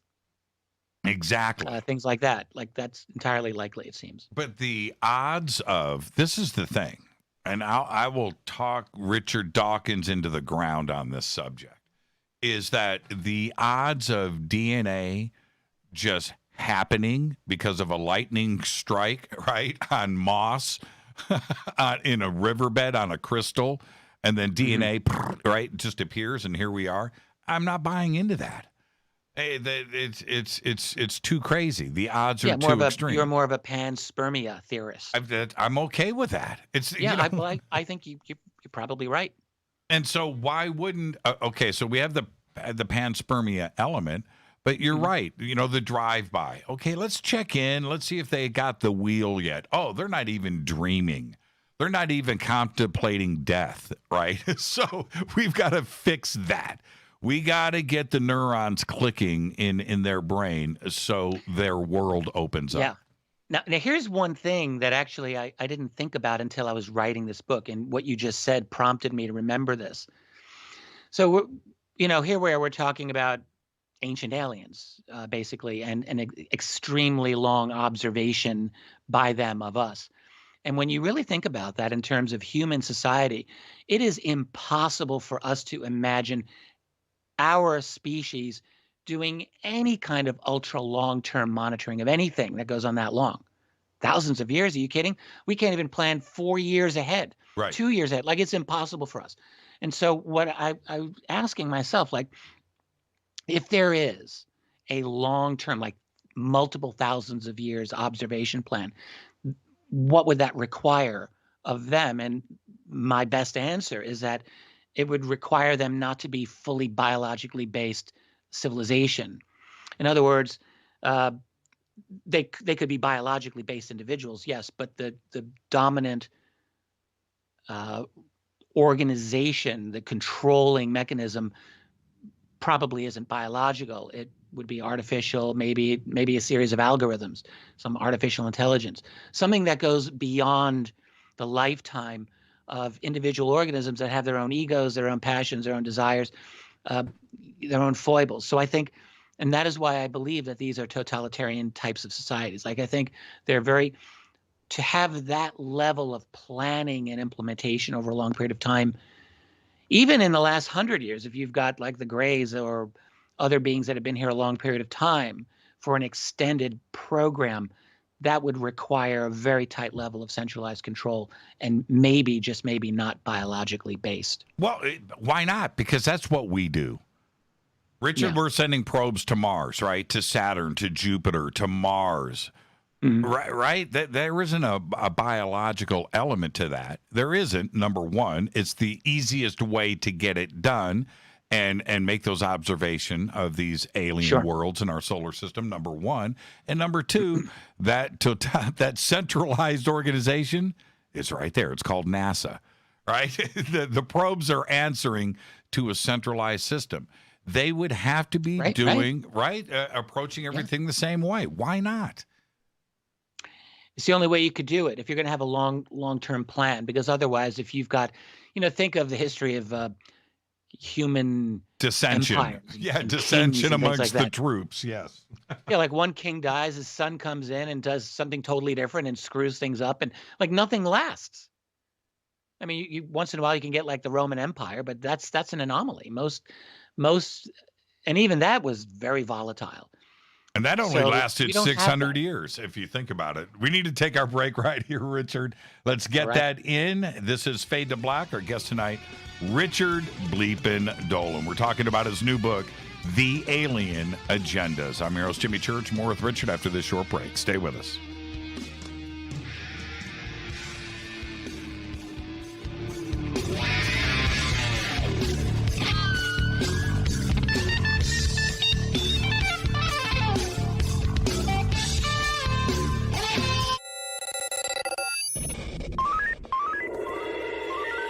Way out here, we listen to Jimmy Church. You're listening to Fade to Black. Always on the edge of the hottest alternative talk. Jimmy Church with Fade to Black. KGRARadio.com. ¿Qué tal, mis amigos? Yo soy Mario Carson, el tiburón, y los invito para que escuchen a mi buen amigo Jimmy Church Radio. ¡Claro que sí! Do you want to be an official Fadernaut? Of course you do. This is Jimmy Church of Fade to Black. Just go to our membership section at jimmychurchradio.com. Old New England Soap is committed to producing the highest quality organic and goat milk soaps available anywhere. We take pride in using the purest ingredients and avoiding the typical shortcuts used by other soap makers. Because goat milk is what feeds your skin, we have formulated our soap to use the maximum amount of goat milk possible, 38%, more than double any other brand. Not because it's easy, but because our soap is always better. We are proud to offer you what we consider to be truly premium quality handmade soaps. What's more, our soap does not contain GMO ingredients, pesticides, sulfates, dyes, artificial colors, alcohol, or petroleum products. Try our new shampoo bar and pooch soap, and be sure to see all of the great scented woodwick soy candles that burn soot-free for up to 100 hours. Right now, save 15% on your order and get free shipping on orders over $45. Buy now at oldnesoap.com. That's oldnesoap.com. Not available in stores. oldnesoap.com. So, you love talk radio? Then you'll love TalkStreamLive.com. TalkStream Live is always on, 24/7 with the best streaming talk shows. Find your favorite talkers and discover some new ones. It's free, readily available online or on mobile with any smartphone or tablet. Finding your favorite talk shows all in one place has gotten a whole lot easier. Just go to TalkStreamLive.com. Be sure to download the free apps from Google Play or the iTunes App Store. You listen to us, and we listen to you. And so does the CIA. KGRARadio.com. Telepath is a weekly digital newsletter filled with the latest paranormal news, trending topics, and fresh articles from some of the most popular critical thinkers in the community today. Stay informed on your favorite paranormal podcasts and live streaming talk shows. Interact with the Telepath and upload your paranormal story or pics. It could be featured in an upcoming edition. Sign up right now for the free Telepath newsletter at paranormal.radio. That's paranormal.radio. Including the network you're listening to right now, the Paranormal Radio app, free in Google Play and the iOS App Store. You are listening to Fade to Black with Jimmy Church on the Game Changer Network. Oi, oi, I'm Reese Evans. You're listening to Jimmy Church. This is Revolution. The revolution will not be televised. The revolution is on radio. Ciao.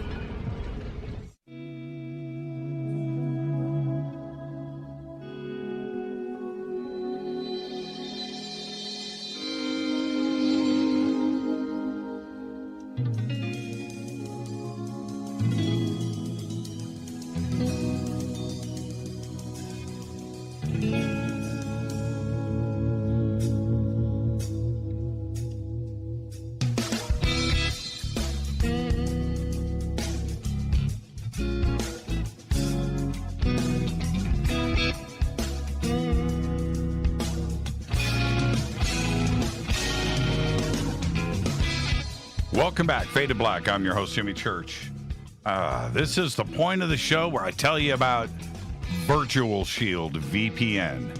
That's right. I do everything securely. Richard is looking at me right now in the studio. He can see all the computers and the wonder and the magic that goes down in here. I run a lot of computers for this show. Everything has Virtual Shield VPN. I am protected. I don't like being spied on. I don't like being monitored. I do everything anonymously, which is why I use Virtual Shield. Everything here is protected. Both studios are on serious lockdown. All right, you need to understand, if you want to browse the internet anonymously and securely, like I do, right now, visit virtualshield.com/fade to black.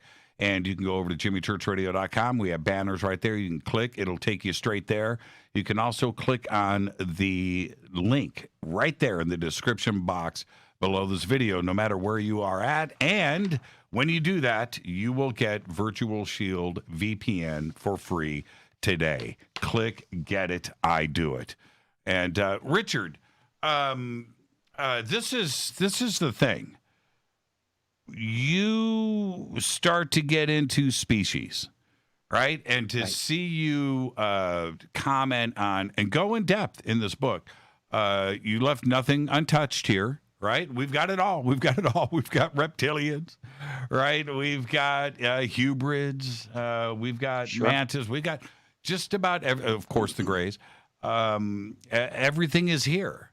Is this uncomfortable? Were you worried about these zones that you were going into?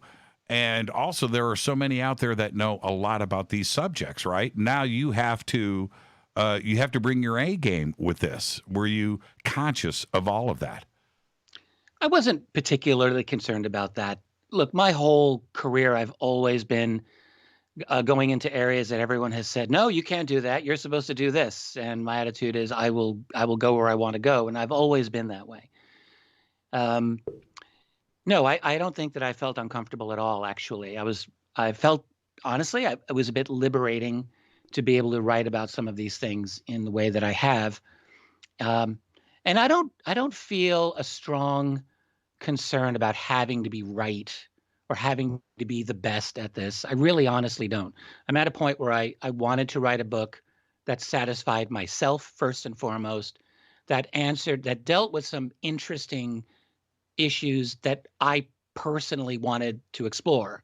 And that is why I did this book. And hopefully if readers want to come along for the ride and they like it, fabulous. But I will say that my number one audience for this book was myself. And I wanted to write this as an exploration so that I could figure a few things out. And that's really what happened. So for example, one of the things that I did conclude, or at least I'm hypothesizing, is when we talk about these other species, the grays, and all of the other non-human ones, I feel fairly confident in saying, when I look at the data, that they are relatively all new arrivals. They have not been here for thousands of years. I just don't see that in the record. Human beings, yes. Human aliens, let's just say, for lack of a better word, or human observers. Yes, when you go through the long history of encounters, if you go through like Vallée and Chris Aubeck's book, Wonders in the Sky, for example, that's a very good book, or other accounts of our encounters with other beings through the ancient times, most actually of the more credible encounters, a lot of them are not credible, but the ones that are, there's a lot of human encounters that people are having. And but there are no accounts of grays from 500 or 1,000 or 2,000 years ago. They're not there. And ditto with the other species. And you do start getting those in the 20th century. And to me, that makes perfect sense. Again, it really comes down to the fact that we went from a long-term, low-level monitoring operation to something where our activities brought the whole galactic neighborhood in, because they realized, okay, something now big is happening on Earth. We're going to go see what these people are doing. And I believe that that's what's happened. So you start getting genuinely like large numbers of good UFO sightings starting in the latter half of the 19th century, particularly after like 1870, 1880, actually. And that just picks up. It's not that there were none before that, but you get a lot more now. And now part of that is because we developed an infrastructure where we were able to detect them more easily. Yes, that's all true. But there's just so much more quantity. I don't think you can look at it any other way. They've come here in greater numbers. There's a big infrastructure behind them. And so I think we just brought in the neighborhood, and that means you're bringing in potentially different groups. I don't know if they're all under one unified leadership or not, but they could be a variety of groups. I think there's at least a couple of different factions involved. And it's interesting that all of them are very clandestine. Like, they're very secret. They're every bit as secret as the human elite that's covering them up. And so that's also something I try to explore. Yes, and see, and here's the thing with this book, is that a skeptic or a physicist, right, they're going to go, but we still have to deal with the Fermi paradox. You know, where are they? Yes, there must be lots of life out there, but there is no evidence of it. And then you look at your research here and the way it's presented, and I always go back to those that bring up the Fermi paradox and say, look, there's like millions of cases out there and experiences of That's right. Not only abduction, but direct contact and communication. Eyewitness testimony. It's all over the place. So they are here. Is that the counter? Is a book like this the counter argument for the Fermi paradox? Yeah, I hadn't really thought of it in that way, but yes, why not? Absolutely. I think that's quite a valid way to look at it. One of the things that I think no one that I'm aware of has really talked about is, here's a reason why they may not be announcing themselves openly. So let's say large numbers of them arrived sometime in the 20th century. So like we all know, like during World War II, there were many sightings of what we call Foo Fighters. So let's just say that some of that was them. So here they are. They come to us in the 20th century when we've had 2 world wars. We've got, in the world today, there are something like 200 allegedly sovereign nations. Of course, most of them are dominated by the United States and allies, but there are 200 groups. You've got Russia, you've got China, you've got warfare all over our planet and all of this volatility. Like, if they were to come and openly announce themselves, just ask yourself, like, who are they going to talk to? Are they going to go to the United Nations? Are they going to land in some field in the middle of nowhere? Well, they've done that. But are they going to announce themselves? Like, we're in a very fractured world. There isn't a genuinely open, unified leadership. Now, there are the Bilderberg Group and the World Economic Forum guys, and there's the whatever black budget powers and private corporations that have dominant power over our world. And it's entirely possible, by the way, that there is clandestine communication going on from those groups. I don't know that, but I couldn't rule it out. But the fact is that for any alien group that's coming here, let's say that they're new to us. Like, maybe that's the case. Maybe they've just arrived, and could they actually communicate with us? First of all, is a really good question. It'd be like asking, could we communicate with a group of gorillas in the African lowlands, somewhere in Africa? Like, we wouldn't be able to, because they operate on a different level. And it could be that these beings think differently than us, have a different psychology than us. They may not be even mammalian. Like, I've speculated about this for a long time. Like, they may not, something as simple as nursing at your mother's breast, that's what mammals do. That's what creates psychological need for, like, love and bonding and families. Like, we don't know that they have any of that. They may not work that way. And so it might be very difficult for them actually to have communication with us. So, I mean, that's just one couple of reasons why they might not just necessarily openly announce themselves to us and work behind the scenes. It would be difficult. And then, of course, if they are interested in this planet as well as our species, because we have a beautiful planet. Sure, there's probably billions of great planets out there, but Earth is an absolutely stunning place. And we've got a very unique moon that probably offers some protections and maybe certain value to the quality of life on our planet. We know that that does, in fact. Like there's intrinsically great things about Earth, and maybe they don't want to screw up Earth. Maybe they don't want to come in and invade openly with some armada, because that actually would destroy too much of the planet. So if they want to influence, if they want to manipulate, they would want to do it covertly. They would want to do it not in an open way, because, for all of the great things that human beings are, and I love humanity. Like there's so much genius and nobility about us, but we're a real problem.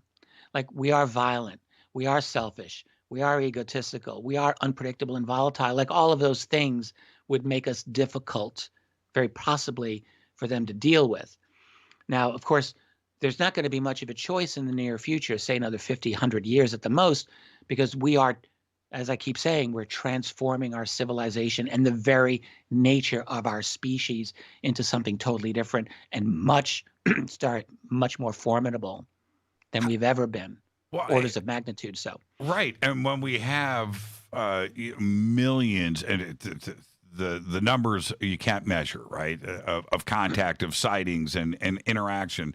Right. And then you take it to the next level of not you, but you tackle it in the book of abductions, which even those out there that may not know that much about the UFO subject, now we're crossing the line into a whole nother level of acceptance to these experiences.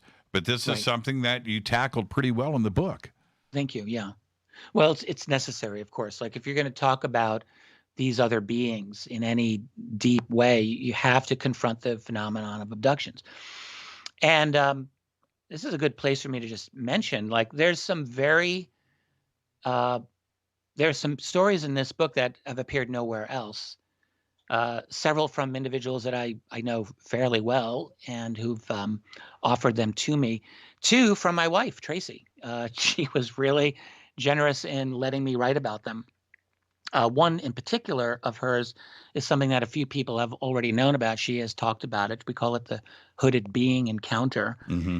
And that is a very interesting story indeed.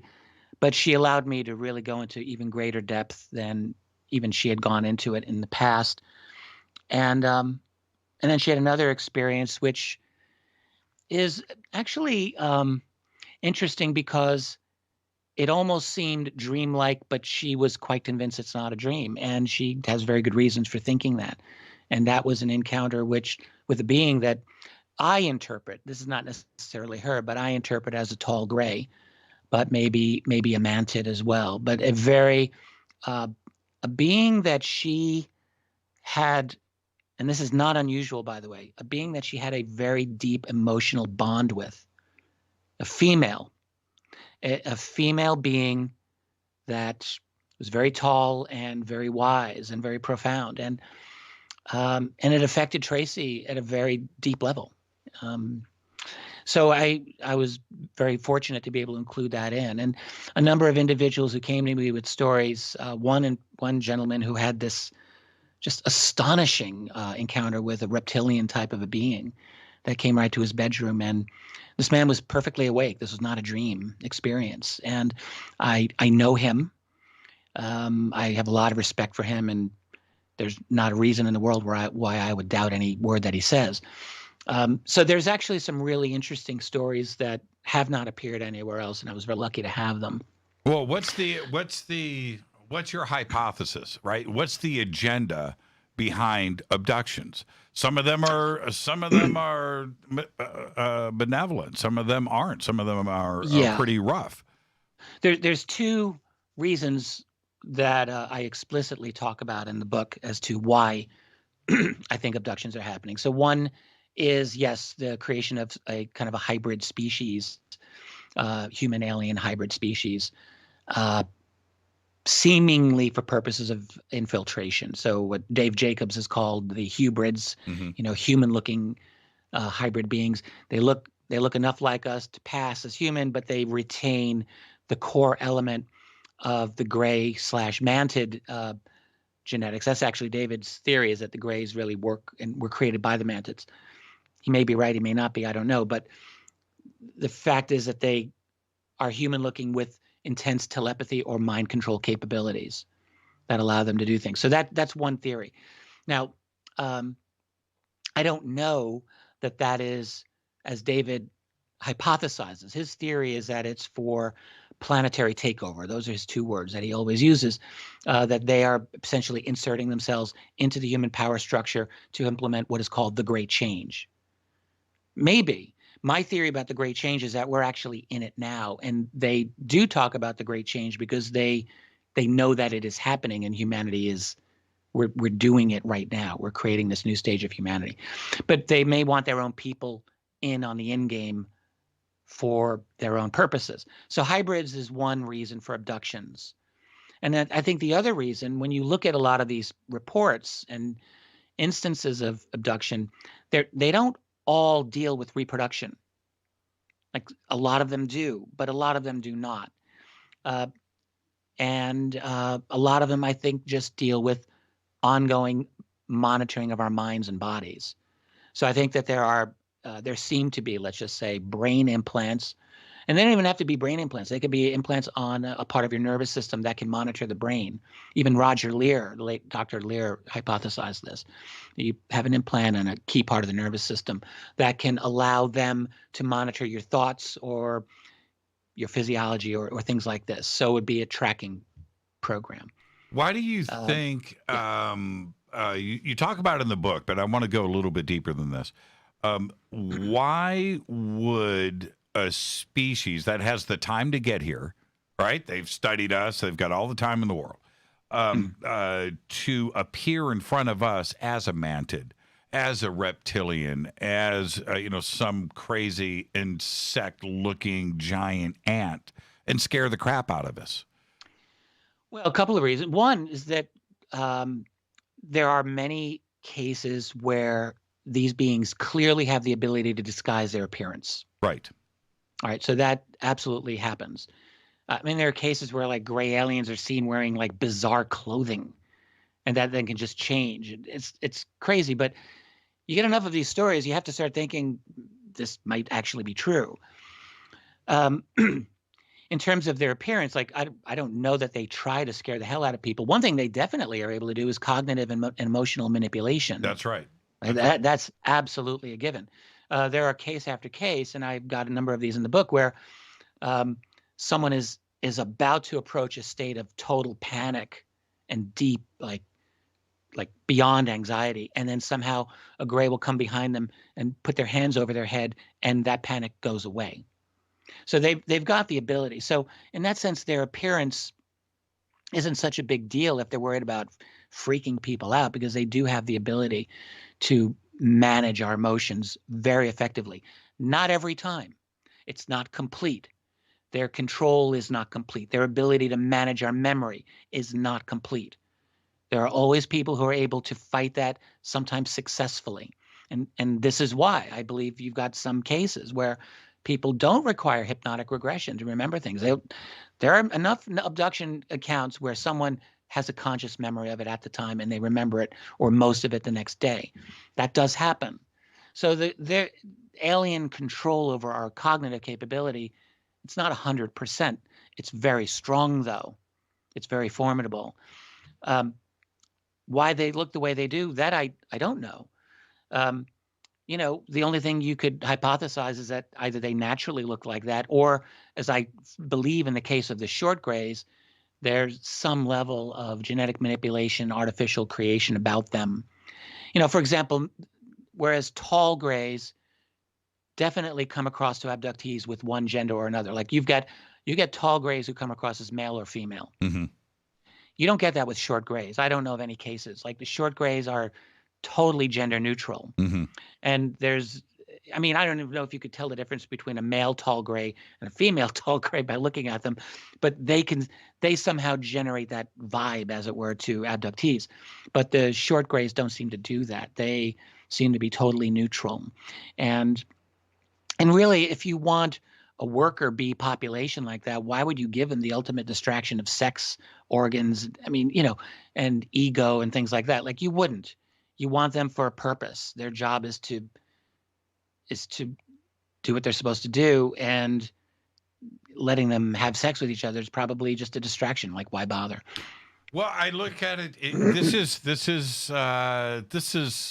a little outside of the box, but look at it this way: you have Cro-Magnon and Neanderthal, right? And then you have us, smooth skin. We are Cro-Magnon. No. We don't look anything like a Cro-Magnon. What I'm saying is this: we are the Cro-Magnons. Are us? They were Homo sapien sapien. Okay, stick to that. Stick to that, Richard. But what I am saying is, we are unique looking, and we will continue to evolve.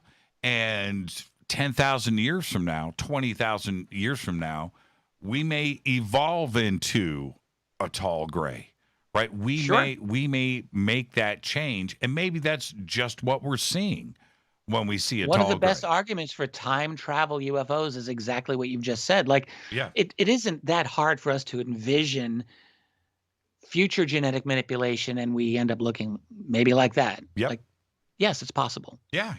The end of, if you go to, I hate doing the Hollywood analogy, but I'm going to do it here. If you go to the end of Artificial Intelligence, AI, right, by Steven Spielberg, that last scene where E.T. is visiting us and investigating, and they make the contact, but that's a pure tall gray light being, right? That has just evolved into that. No more meat sack, right? Probably no more food. It's funny. I almost watched that movie last night. I was flipping for sci-fi and nearly went there. That's always a good go-to. I ended up watching the first Blade Runner, which was not bad. You know what? We do that a few times a year. There's things that you have to just go and just refresh, and you always catch something. You always catch that one thing. You're like, man, wait, I've seen this 50 times. Did you know that was in there? I do it all the time. You're gonna laugh. I actually have not seen Spielberg's Artificial Intelligence. I almost boycotted it. I don't know why, but I Well, let me tell you why. You just cut off there. I think you hit the mute button. Oh, did we lose Richard? No, but you froze. Okay. Did I freeze? Can you hear me? No, we got you now. You froze on I'm looking at you, yeah, but okay. I didn't mute it. It was just, we had a little glitch. Yeah, I'm looking here. I'm solid. So that's the Rochester I'm sure network. It's my fault. Yes. I'm going to take the hit on this. Of course. But the thing is about AI, and you've got to prepare yourself for this. The first 10 minutes of the movie, I almost need to fast forward, because there is a scene in the woods with Mom. You just remember that.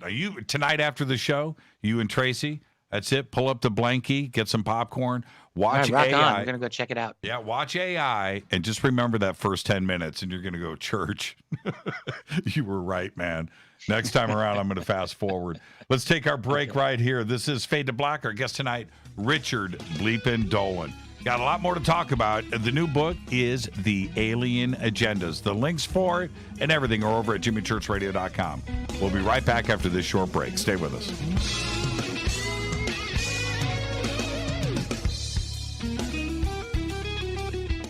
Hi, everybody. This is Rob Halford, the Metal Guard on jimmychurchradio.com. This is KGRA Digital Broadcasting Station. Salt Lake City, Utah. Van Buren, Arkansas. Why is it we're not very good with our health regimen until it's too late? We don't put oil in the car until the engine blows up. When the body's out of balance, your health is not so good. Give your body some love. Log on to GetTheT.com. That's GetTheT.com. Try our Life Change Tea, which cleanses you from harmful intruders. A clean colon is one of the ways to bring the body in balance. We also carry organic supplements to help you get where you need to go. So do your body a favor. Log on to GetTheT.com. That's GetTheT.com. You can even visit our sales page to save some dough. Does anybody call money dough anymore? Anyway, if you're looking for short, helpful health tips, go to YouTube and punch in Health Matters Now. That's Health Matters Now.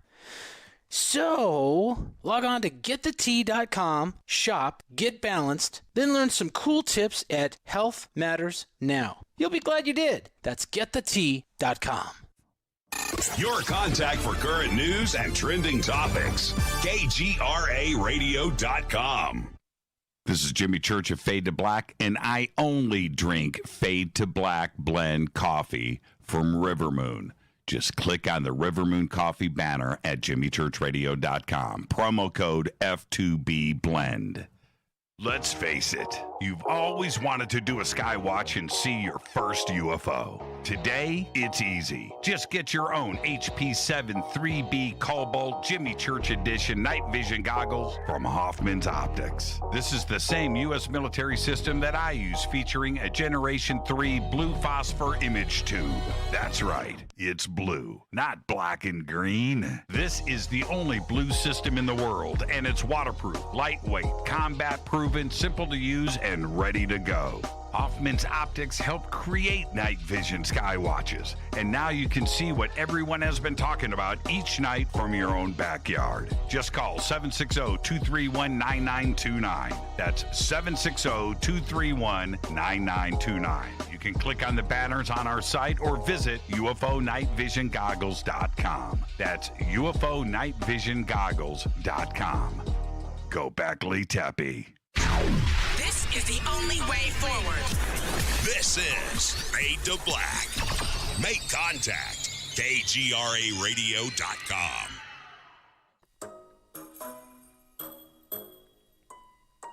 When you're in the house for longer periods of time, you can see them flying or running across the floor. Ooh, yuck. They're unhealthy, gross, and disgusting. Bugs. I loathe bugs. We keep a clean home, but occasionally bugs show up. Well, I found something that is tougher than bugs. Orange Guard. On contact, it kills hidden bugs, including ants, roaches, and fleas. Plus, Orange Guard is a residual repellent. All of the ingredients of Orange Guard are on the FDA generally recognized as safe list. Orange Guard may be used around food, humans, and pets. It comes with a 30-day money-back guarantee. Orange Guard, available at orangeguard.com, Whole Foods, and Ace Hardware. Telepath is a weekly digital newsletter filled with the latest paranormal news, trending topics, and fresh articles from some of the most popular critical thinkers in the community today. Stay informed on your favorite paranormal podcasts and live streaming talk shows. Interact with the Telepath and upload your paranormal story or pics. It could be featured in an upcoming edition. Sign up right now for the free Telepath newsletter at paranormal.radio. That's paranormal.radio.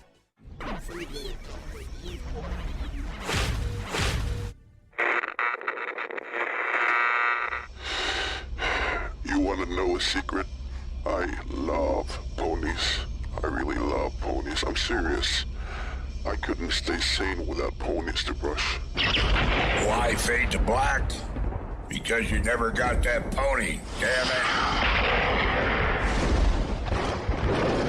This is Fade to Black with Jimmy Church on the Game Changer Radio Network and KGRA, the Global Radio Alliance.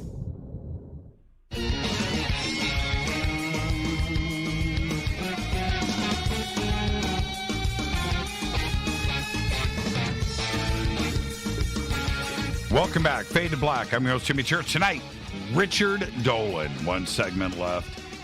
The new book is The Alien Agendas, and that is plural. The links for the book are over at jimmychurchradio.com. You can go and do that. And Richard told us earlier in the show he's got an audiobook coming out. And I think he wanted to say that I was doing the audiobook, and thank you for the offer on that, Richard. You bet, Jimmy. But I appreciate that. But yeah, audiobooks are the way to go, man.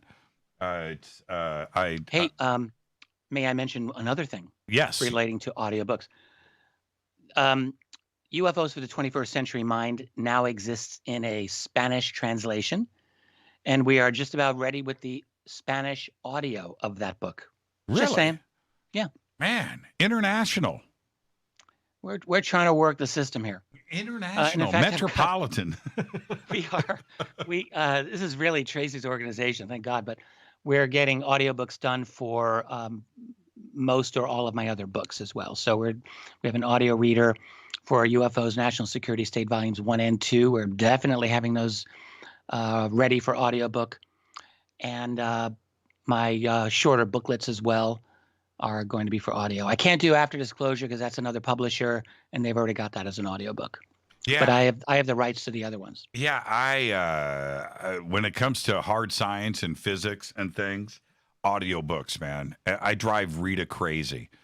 16 well, hours. You and many people. Yeah. It's lots of people like audio, and it's, you're working around the house, you want to hear something, if you're driving and so forth. Not everyone just wants to be reading words on a page. It took me a long time to kind of get onto that, like to realize that's actually a very big desire that many people have. So we are working on all of that. Yeah. At night, heading to bed, audiobook.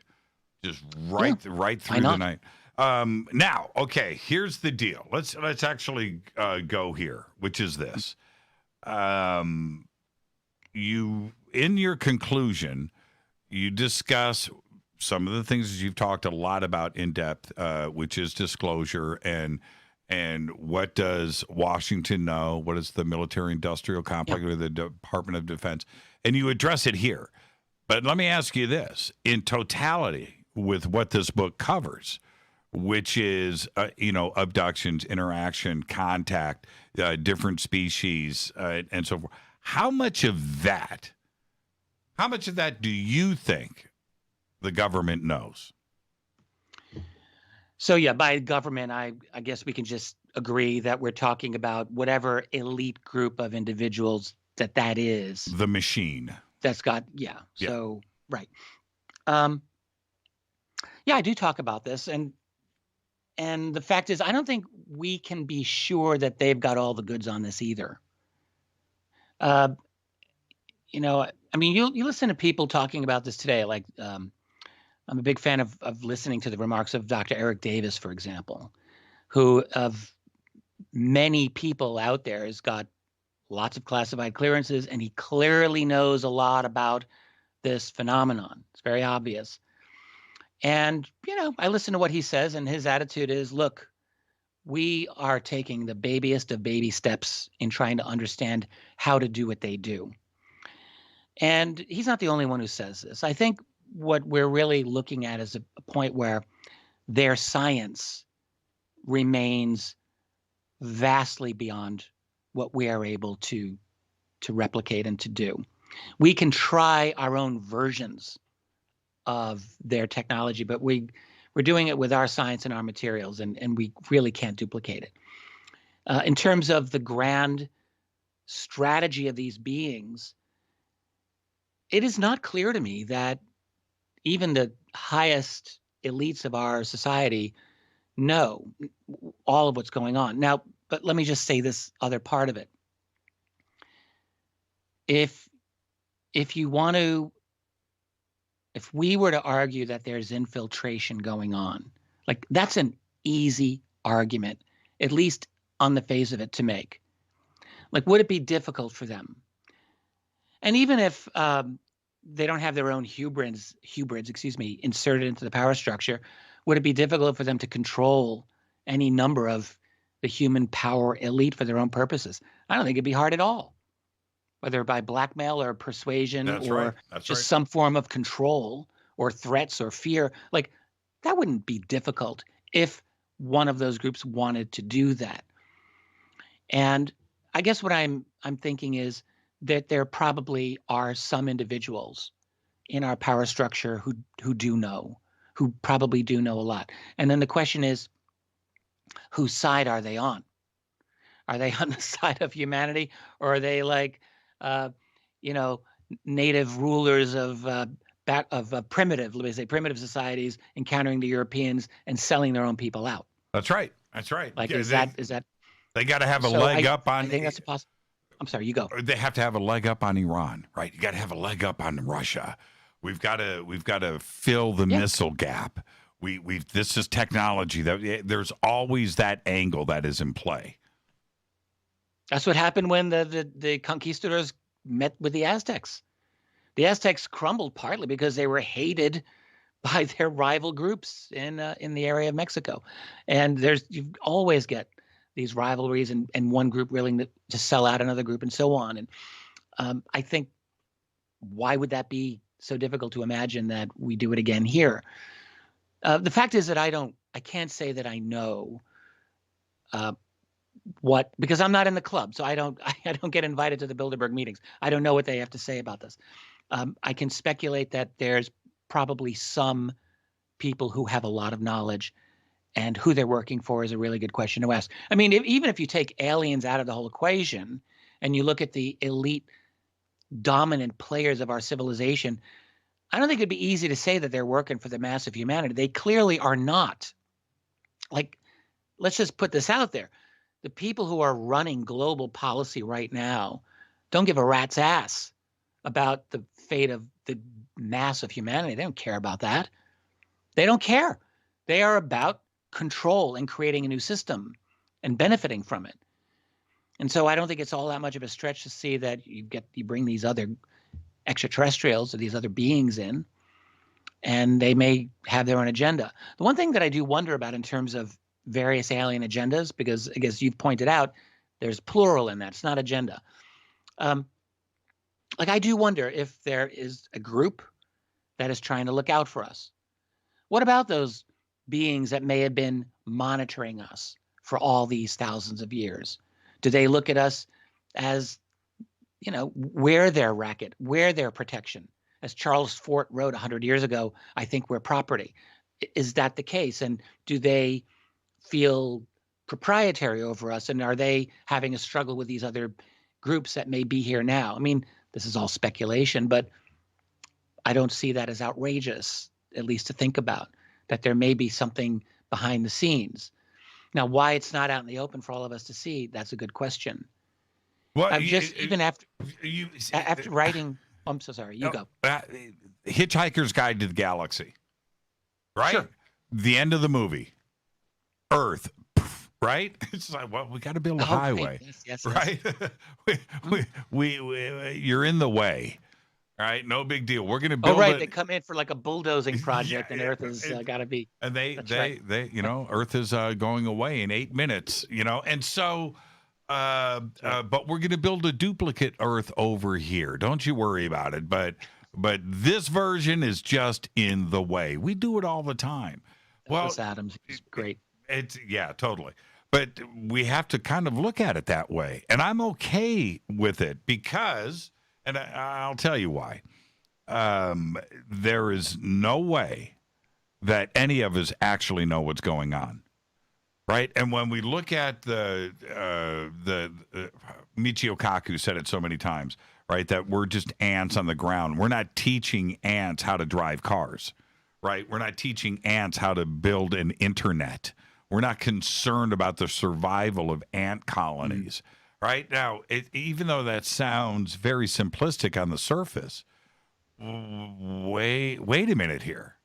There's nothing wrong with that because we do the same thing when we go into jungles and we abduct, right, some new species and pry it away. We're much worse. Yes. we're much worse. I mean, we're actually sadistic.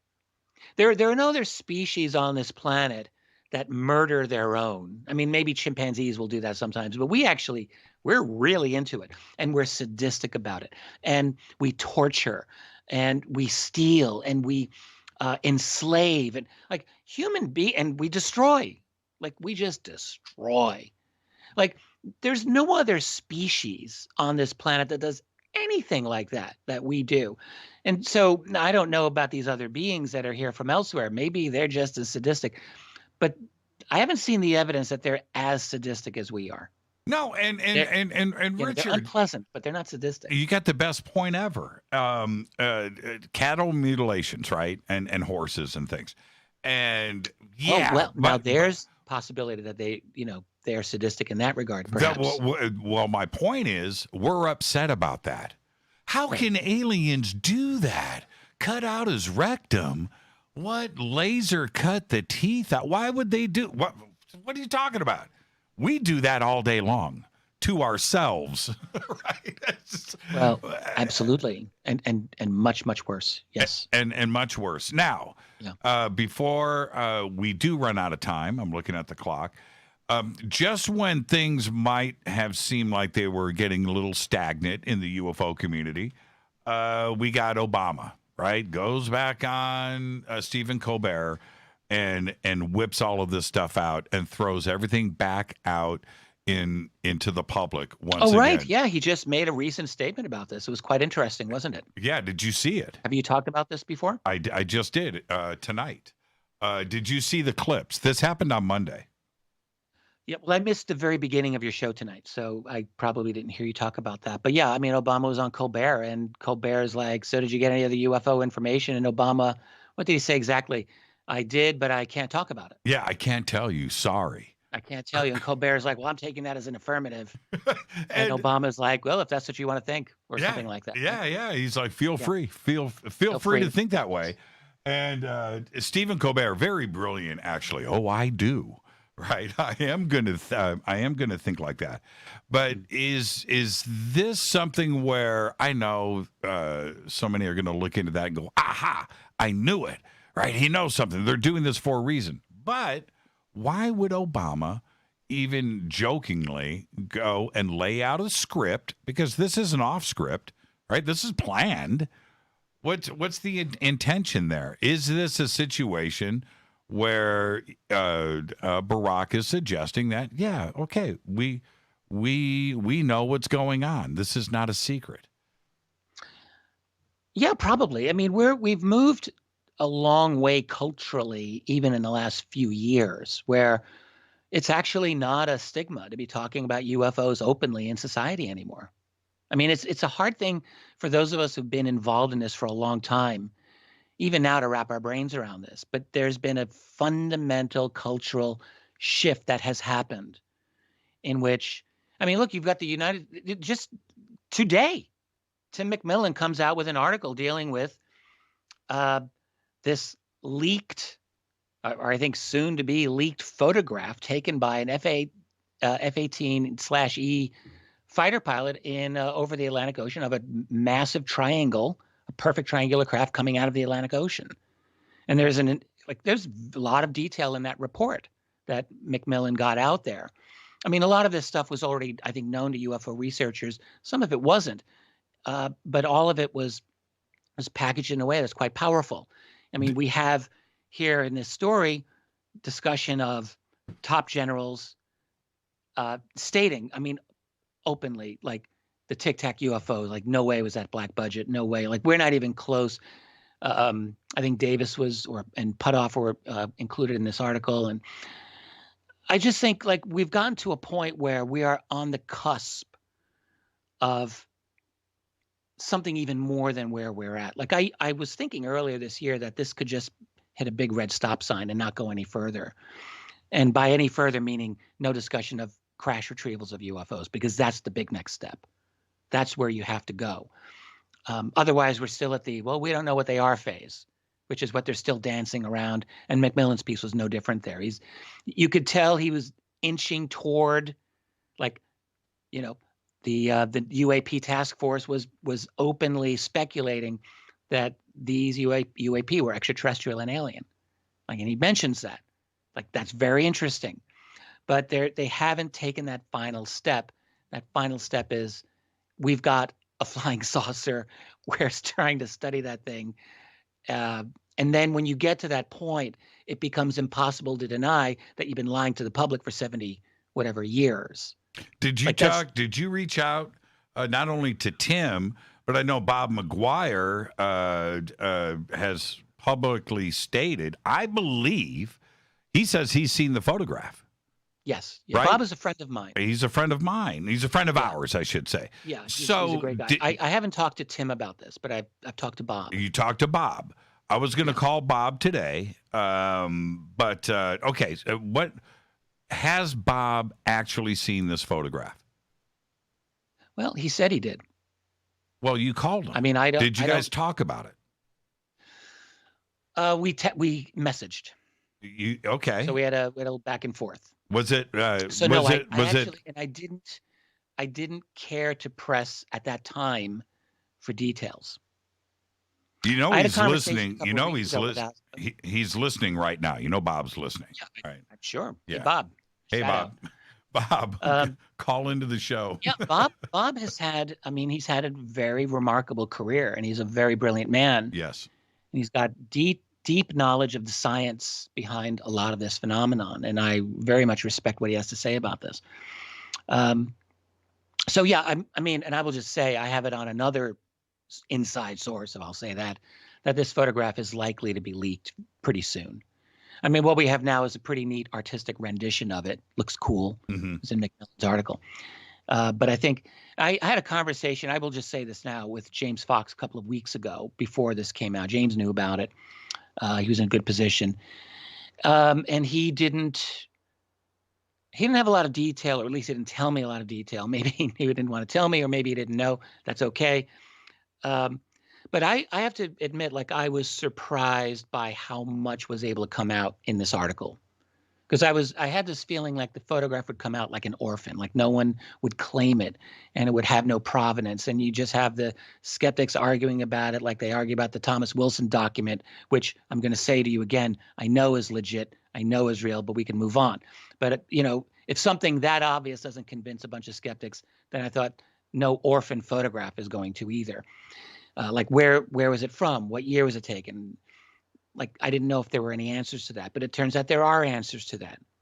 And it turns out that this is apparently a genuine U.S. Air Force event here. And this is a triangle leaving the ocean, going into the atmosphere. Now, look, we've had these reports of this type for generations. UFO researchers have known that this is the real deal. But to get it at this level of an admission, that's very important. So, I'm waiting to see where this goes. And we are this close to getting to a point where we have an acknowledgement of crash retrievals. We're not there yet. The New York Times played around it in Leslie and Ralph's article last July, where they talked a little bit about it. But they gave enough deniability that the military could, walk away from it. But we're really inching toward it. And I think once we get to a point of openly acknowledging UAP, UFO crash retrievals, it's going to be very difficult to stop a real avalanche effect. This is what Bryce Zabel and I wrote about 10 years ago. That's right. When we wrote After Disclosure. The idea that we had that at that time was a major event or a major leak would happen that would cause an avalanche effect, like one leak coming out after another, and the next thing you know, like the whole apple cart's turned over. And what has happened so far is that has not happened. We've had some significant new admissions and yet no avalanche effect. And I keep asking myself, what will get us there? And I think at this point, it would be hard to back away from an open acknowledgement of UFO crash retrievals and the study of that technology. Because that is an open admission of a cover-up. There's no doubt. And when I looked at the illustration, and I'm picturing myself, if there is a vetted, verifiable, authentic, case-closed photograph of what is being portrayed here, right, there's some splaining that has to be done. Well, absolutely, because in that article, this isn't the Tic Tac UFOs. This is taking things to a completely new level. Well, I don't know if I would agree with you there. The Tic Tac UFO is 2004 and has instant acceleration to multiple thousands of miles per hour. We have no idea how to do that. There's no science. But that doesn't happen. Jack Sarfati hypothesizes, and he may be right, but we don't have any empirical material science. Like, we don't know how to do that. Yeah, but what I'm suggesting here is what's in the Tic Tac video is not that acceleration that you're referring to. That is... No, I'm talking about Fravor's story. Right, Fravor's story. Exactly. But what's in this image... And his co-pilots and colleagues. Right. But what's in this image, this is a whole... Now, like I said... Yeah, and that's right. And the fact that it's trans medium, so from water to atmosphere. That's right. And we don't have knowledge of how to do that. Now, the Tic Tac was also that way. The Tic Tac, at least we believe, or at least it seems that it was either on the water or possibly under the water, and then it came out. But with this triangular UFO that we're hearing about now, this is just 2019, allegedly. Right. Comes out of the water and zooms off, and it's this perfect, beautiful triangle. Now, before I let you go, what do you know about the image? Is the image a still from a video, or is it just a digital image, a photograph? Well, I don't know. I mean, I'm not the expert here, but my understanding is that it's a photograph. Right. And in fact, that was one reason I was a bit skeptical that it would really have any ability to move the needle in any way. I thought right. A picture, I don't care how good the picture looks. I don't think that's going to convince people. But if it's a really great, I was always told all this time it was an amazing picture. And that's what McMillan writes in his article. It's an amazing picture. And if it has provenance of some sort and a date and a place, that does give it some power. That can give it an ability to get people maybe to take it seriously. Possibly. Yeah, if it's a military image, right? You see, the pilot comes forward. Yes, this is it. I took the this is different than from having that kind of provenance. Then this isn't third phase of Moon, right? No, this is a whole nother situation. I'm very intrigued. I want to know what Bob has to say. I want to know. Did Tim McMillan, I read his article. It was great. Did he see it, or is he just reporting the story? I don't know. Actually, that's a good question. Right. Because I've read the article a couple of times today. And actually, I don't know if he made that statement. No, that he actually saw the photograph. He may not have. It was Bob that jumped in and said, hey, I've seen the image that Tim is talking about. So. Yeah, it's interesting because that image, the way it was written about is that it was passed around in some classified circles, this was hot stuff. And so it was all seen by people with clearances. Man, thank you so much, Richard. What a great night tonight. Thank you so much. When am I going to see you again? What is 2021 playing out to be? What's going on? Well, we will figure it out. Don't know yet. We will figure it out. I look forward to. That's lame. The next time we get together. That's lame. Richard, thank you so much. Listen, man, be safe. Much success on the book. I know that it's #1 as it should be on Amazon, and we've got all the links for it. I highly, highly recommend this. And for everybody out there that is wondering how Richard would approach these subjects, this is the book. It's all right there for you. Thank you so much, Richard. Give our best to Tracy, and enjoy the rest of your week, man. Thank you so much. Thank you so much, Jimmy. Thanks to all the listeners. Great being on with you. You're the best. Richard Bleepin' Dolan. All right, I'm going to take a quick break right here, and I'm going to come back. I'll open up the phone line, 747-228-2051. Lots to talk about tonight. Thank you so much, Richard, and I'll be right back. This is Fade to Black. I'm your host, Jimmy Church, on the Game Changer Network and KGRA, The Planet. Stay with me.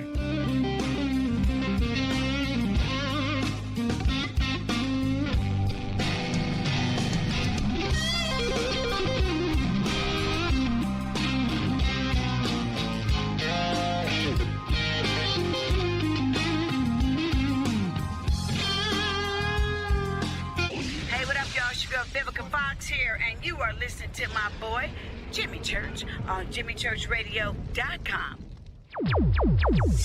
Despite popular opinion, reading a book will not make you smarter. But listening to Jimmy Church will. This is Jimmy Church of Fade to Black, and I take Life Change Tea supplements every single day. It's what I do. Click on their banner at JimmyChurchRadio.com. When you take the beans from Central America with dashes of Indonesian and African mixed in and then roast it to the dark side of Fade to Black, you create the ultimate brew of fringe. Introducing the Fade to Black blend from River Moon Coffee. Yes, River Moon's darkest customized roast was created for the love of Fade to Black. The alchemy of masterful roasting and smoking the beans is in every sip of this full-bodied, dark Java. I need my coffee dark, deep, with distinct bittersweet chocolate highlights, just like the bunker. Leaning further into the darkness of the roast is Fade to Black Blend from River Moon Coffee. Just click on the banner at jimmychurchradio.com and use the promo code F2BBLEND for 15% off of your order today. Go Beckley Teppy. Hello, my name is Billy Carson, and I am a best-selling author and the founder of ForbiddenKnowledge.tv. Together with my team, we have built an all-new conscious streaming TV platform designed with every family member in mind. If you have ever wanted to travel the world and attend lectures and workshops from your favorite speakers but weren't able to, look no further. ForbiddenKnowledge.tv. There are dozens of workshops and lectures from speakers you know and love. We have also included amazing categories to assure that your consciousness is entertained and elevating on a daily basis. Amazing interviews, ancient history, ascension knowledge, wisdom teachings, documentaries, conspiracies, mysteries, health and fitness, conscious cooking, meditations, finance, yoga, and so much more. To start your free trial on any mobile device or computer, surf to ForbiddenKnowledge.tv. That's Forbidden Knowledge with the number 4, ForbiddenKnowledge.tv. Again, visit ForbiddenKnowledge.tv today.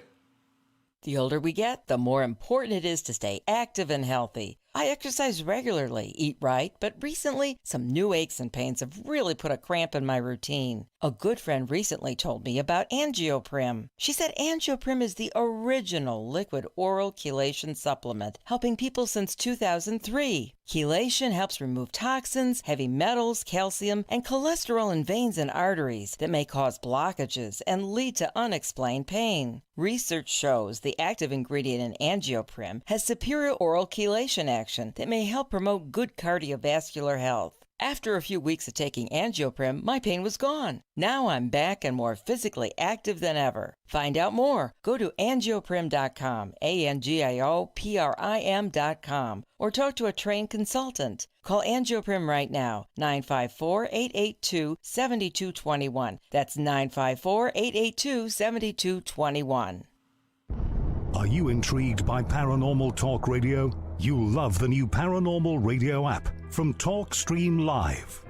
You'll find a great selection of talk shows covering UFOs, ghosts, strange phenomena, and much more. Download the Paranormal Radio app now and start listening to the very best in paranormal talk entertainment, including the network you're listening to right now, the Paranormal Radio app, free in Google Play and the iOS App Store.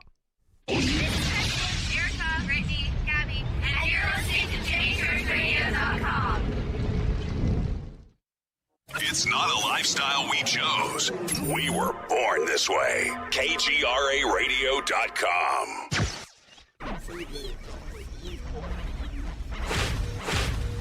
This is KJCR at JimmyChurchRadio.com.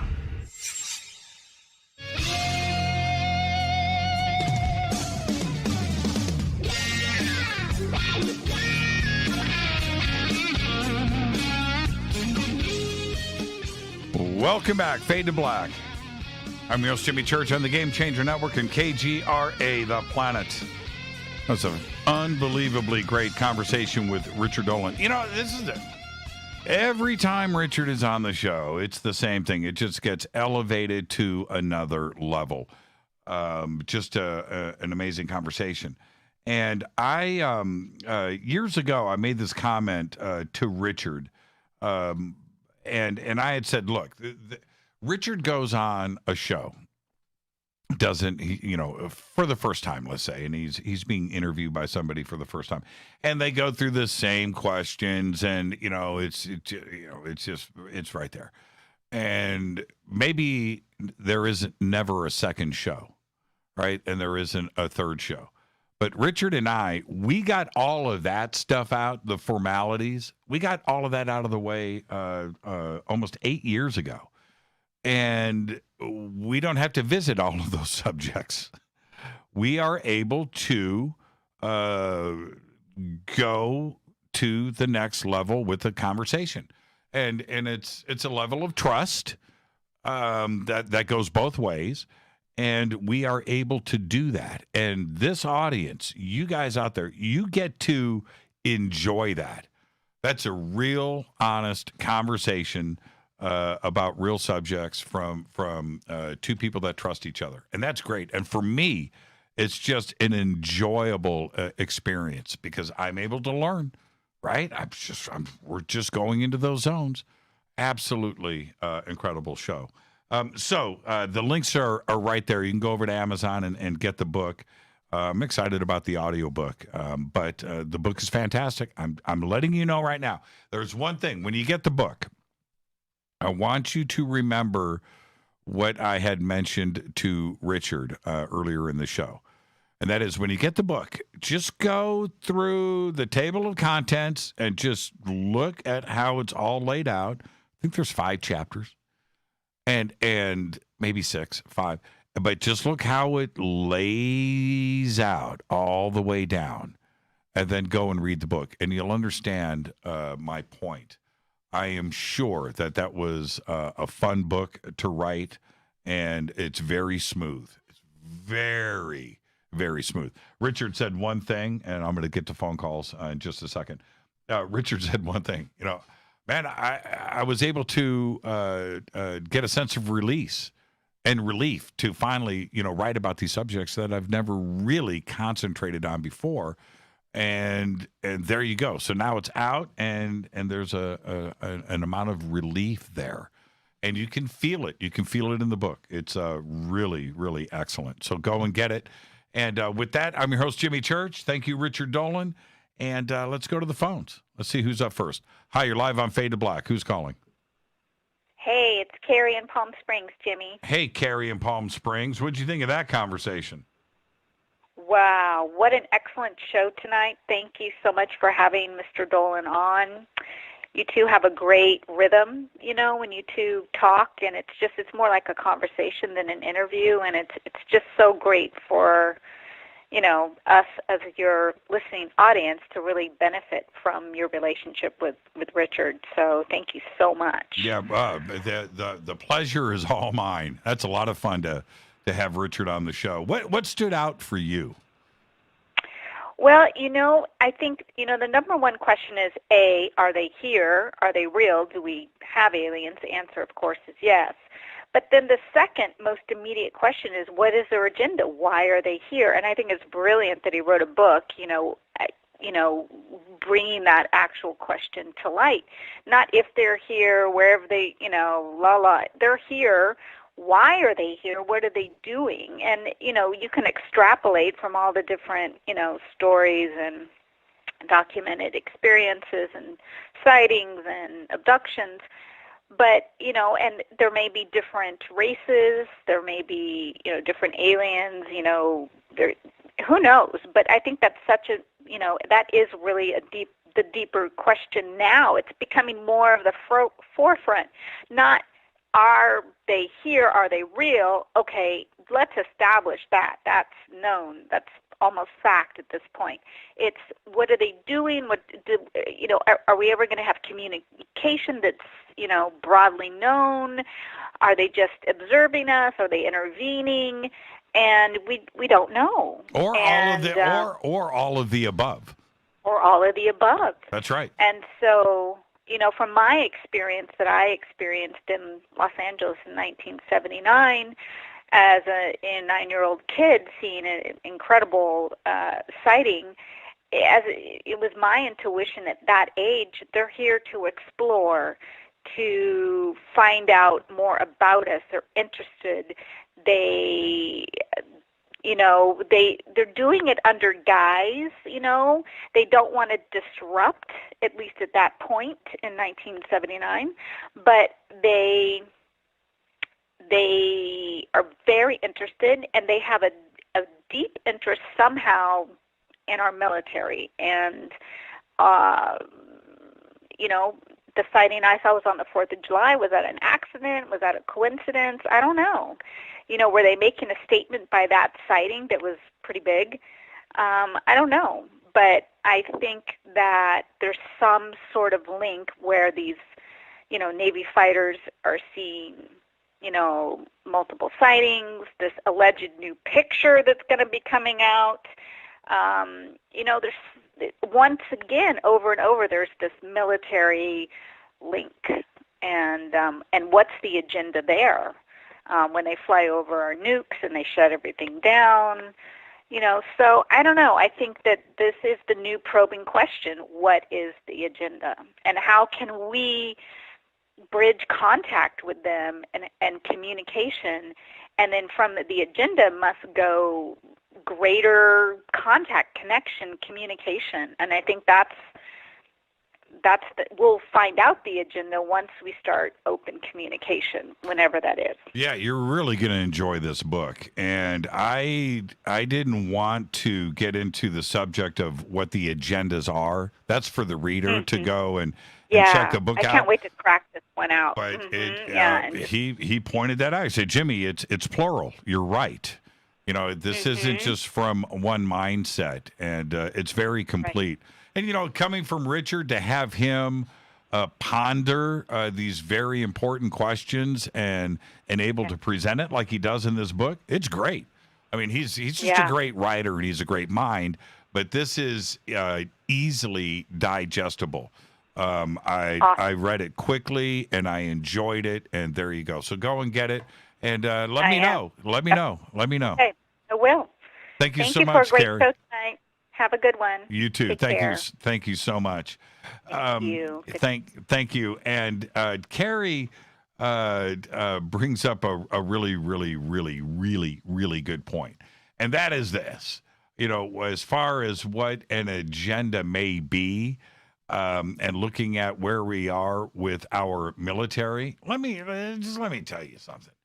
I don't know if E.T. wants us humans, us Earthlings, unleashed into our solar system and interstellar space with like photon cannons, nuclear weapons. At this stage of the game, that's not a good idea. So absolutely, they are interested in where we are on the progress of being able to have futuristic, crazy offensive weapons. Let's go back to the phones. Hi, you're live on Fade to Black. Who's calling? Hey, Jimmy, this is Nathan in Ohio. Hi, Nathan. What's going on, man?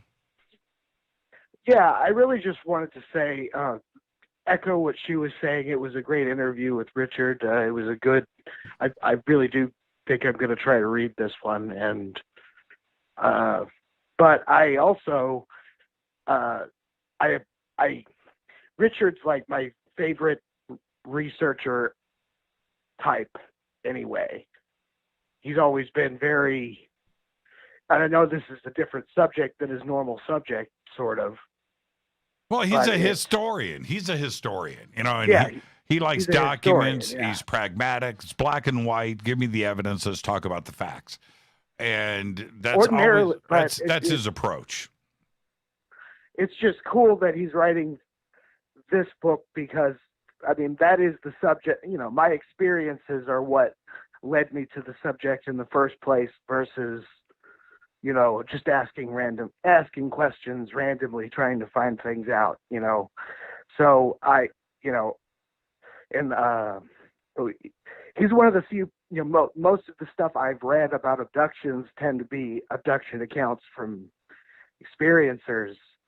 And, and so many of the people who know that subject that were really good in it are not really, like Bud Hopkins is gone and John Mack is gone and Carla Turner's gone. And,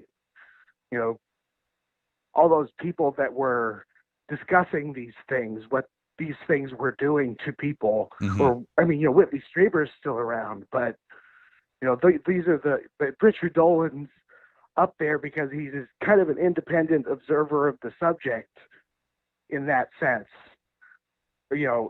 and no, you're right, and it's not. You're really going to enjoy the book, and there's information in there. I'm not going to give anything away, but the the stuff in there about abductions and experiences from individuals are cases that have never been public before.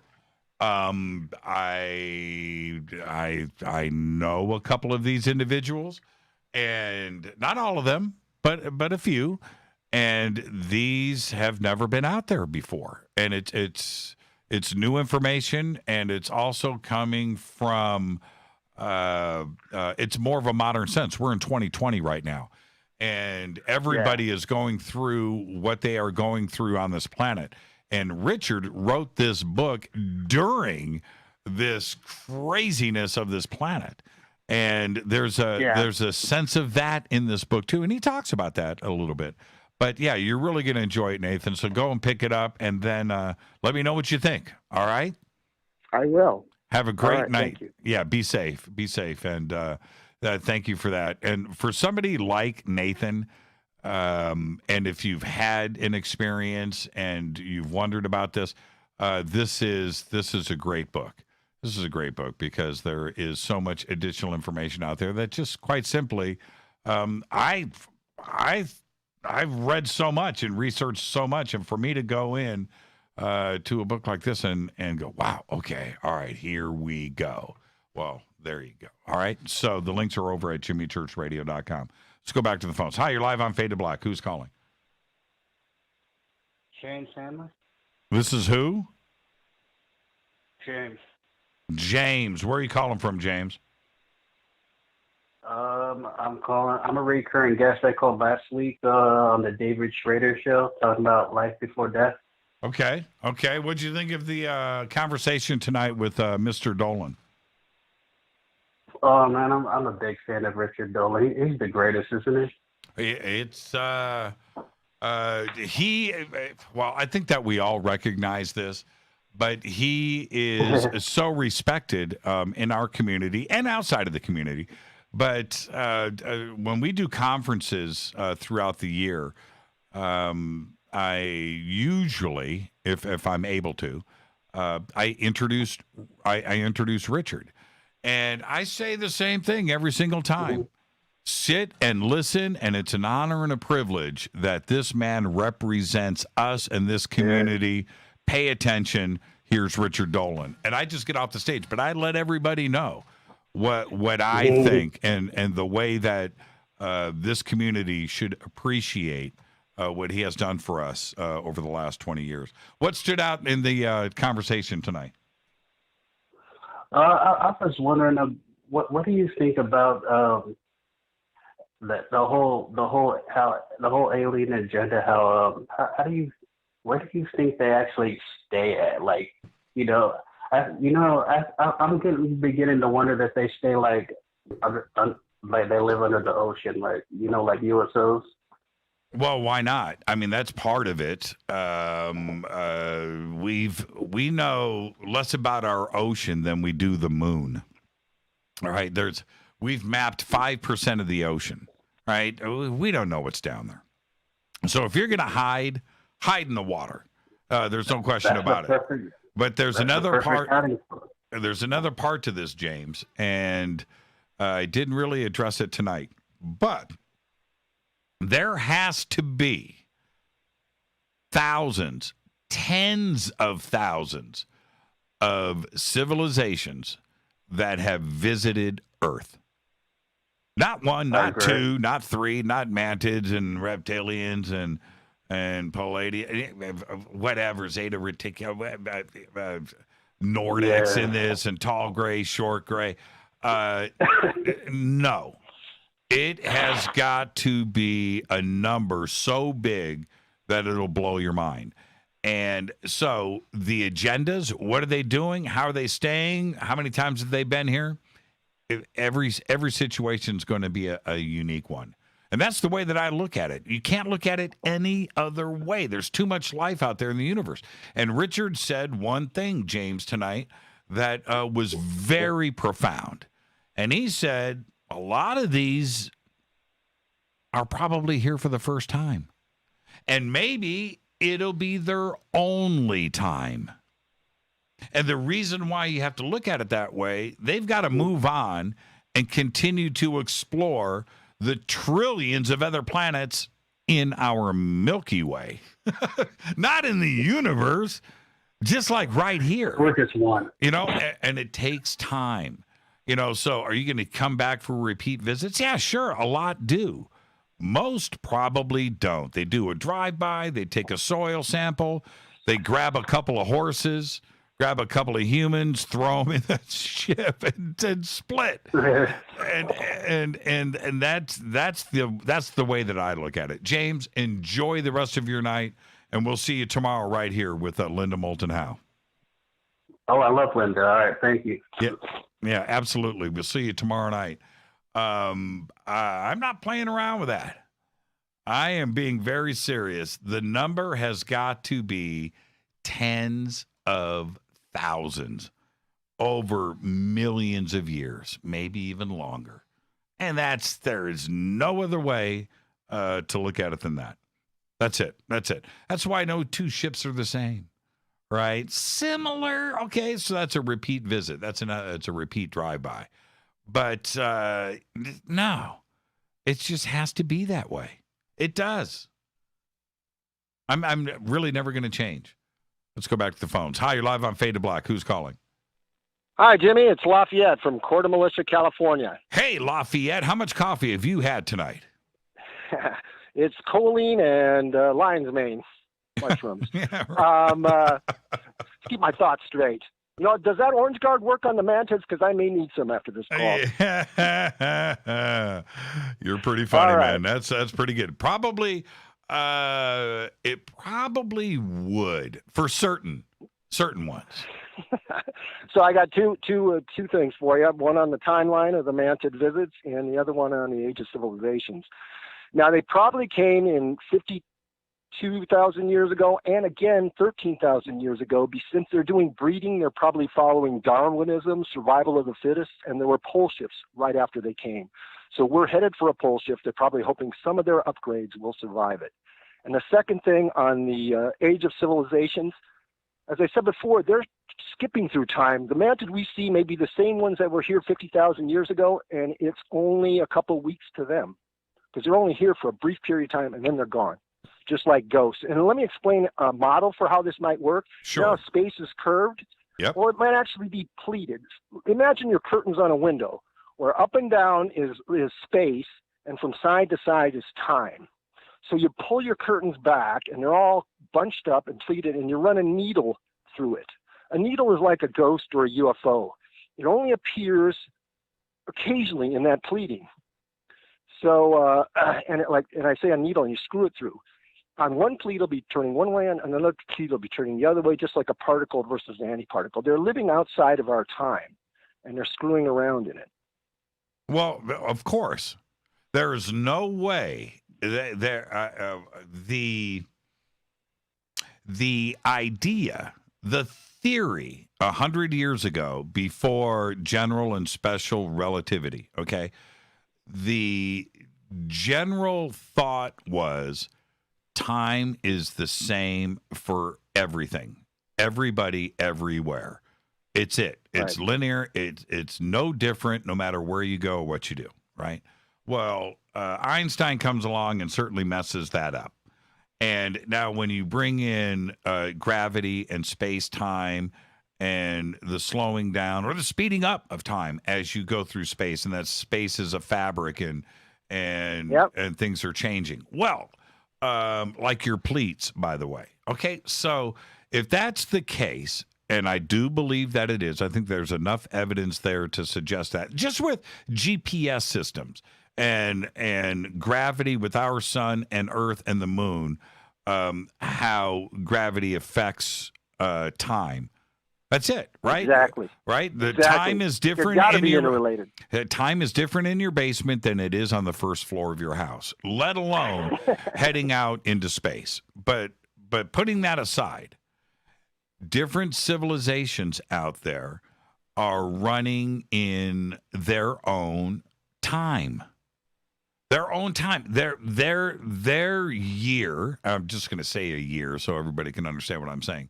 Their year could be our minute. And to be able to see right? At that frequency that they are on, we may not have that ability. And that not only goes with the physical side, but what about sound? What about speech? What about a radio broadcast or a radio signal that is absolutely broadcast on a different time scale? That is not exactly the same as ours, and it just blows past it. We don't see it. We're not even aware of it because it's not in our frequency. It's not in our parallel world. Exactly. It's not even here for us. So I absolutely agree with that, and it has to be that way. It has to. Well, like in the Travis Walton case, he was only gone for a few hours, but it was like 5 days here. Yeah, well, that was so funny. You know, how long have I been gone? I'm sorry, I'm 60 minutes. Am I late for dinner? Right, dude, you were gone for 5 days. What? That's why I'm thirsty. Right? Same thing with Rip Van Winkle with the Elvin story and the fairies and stuff. They're on a different timeline. They're only skipping in and out of here. And that's why there's also a YouTube video on why we're probably surrounded by older alien civilizations. The odds are like 3 to 1 that they're going, and he uses all this math, and it's really good. He did a paper. I can't remember his name. So probably most of the aliens around us are ahead of us. They would have to be. Technologically. No, they would have to be. They would have to be. It doesn't matter how you slice it up. If you go to the closest stars to us, whether it's 4.5 light years away or 20 light years or 100 light years away, that's 100 light years. What you are looking at is the old version, right? The light that is getting to us, that's the past.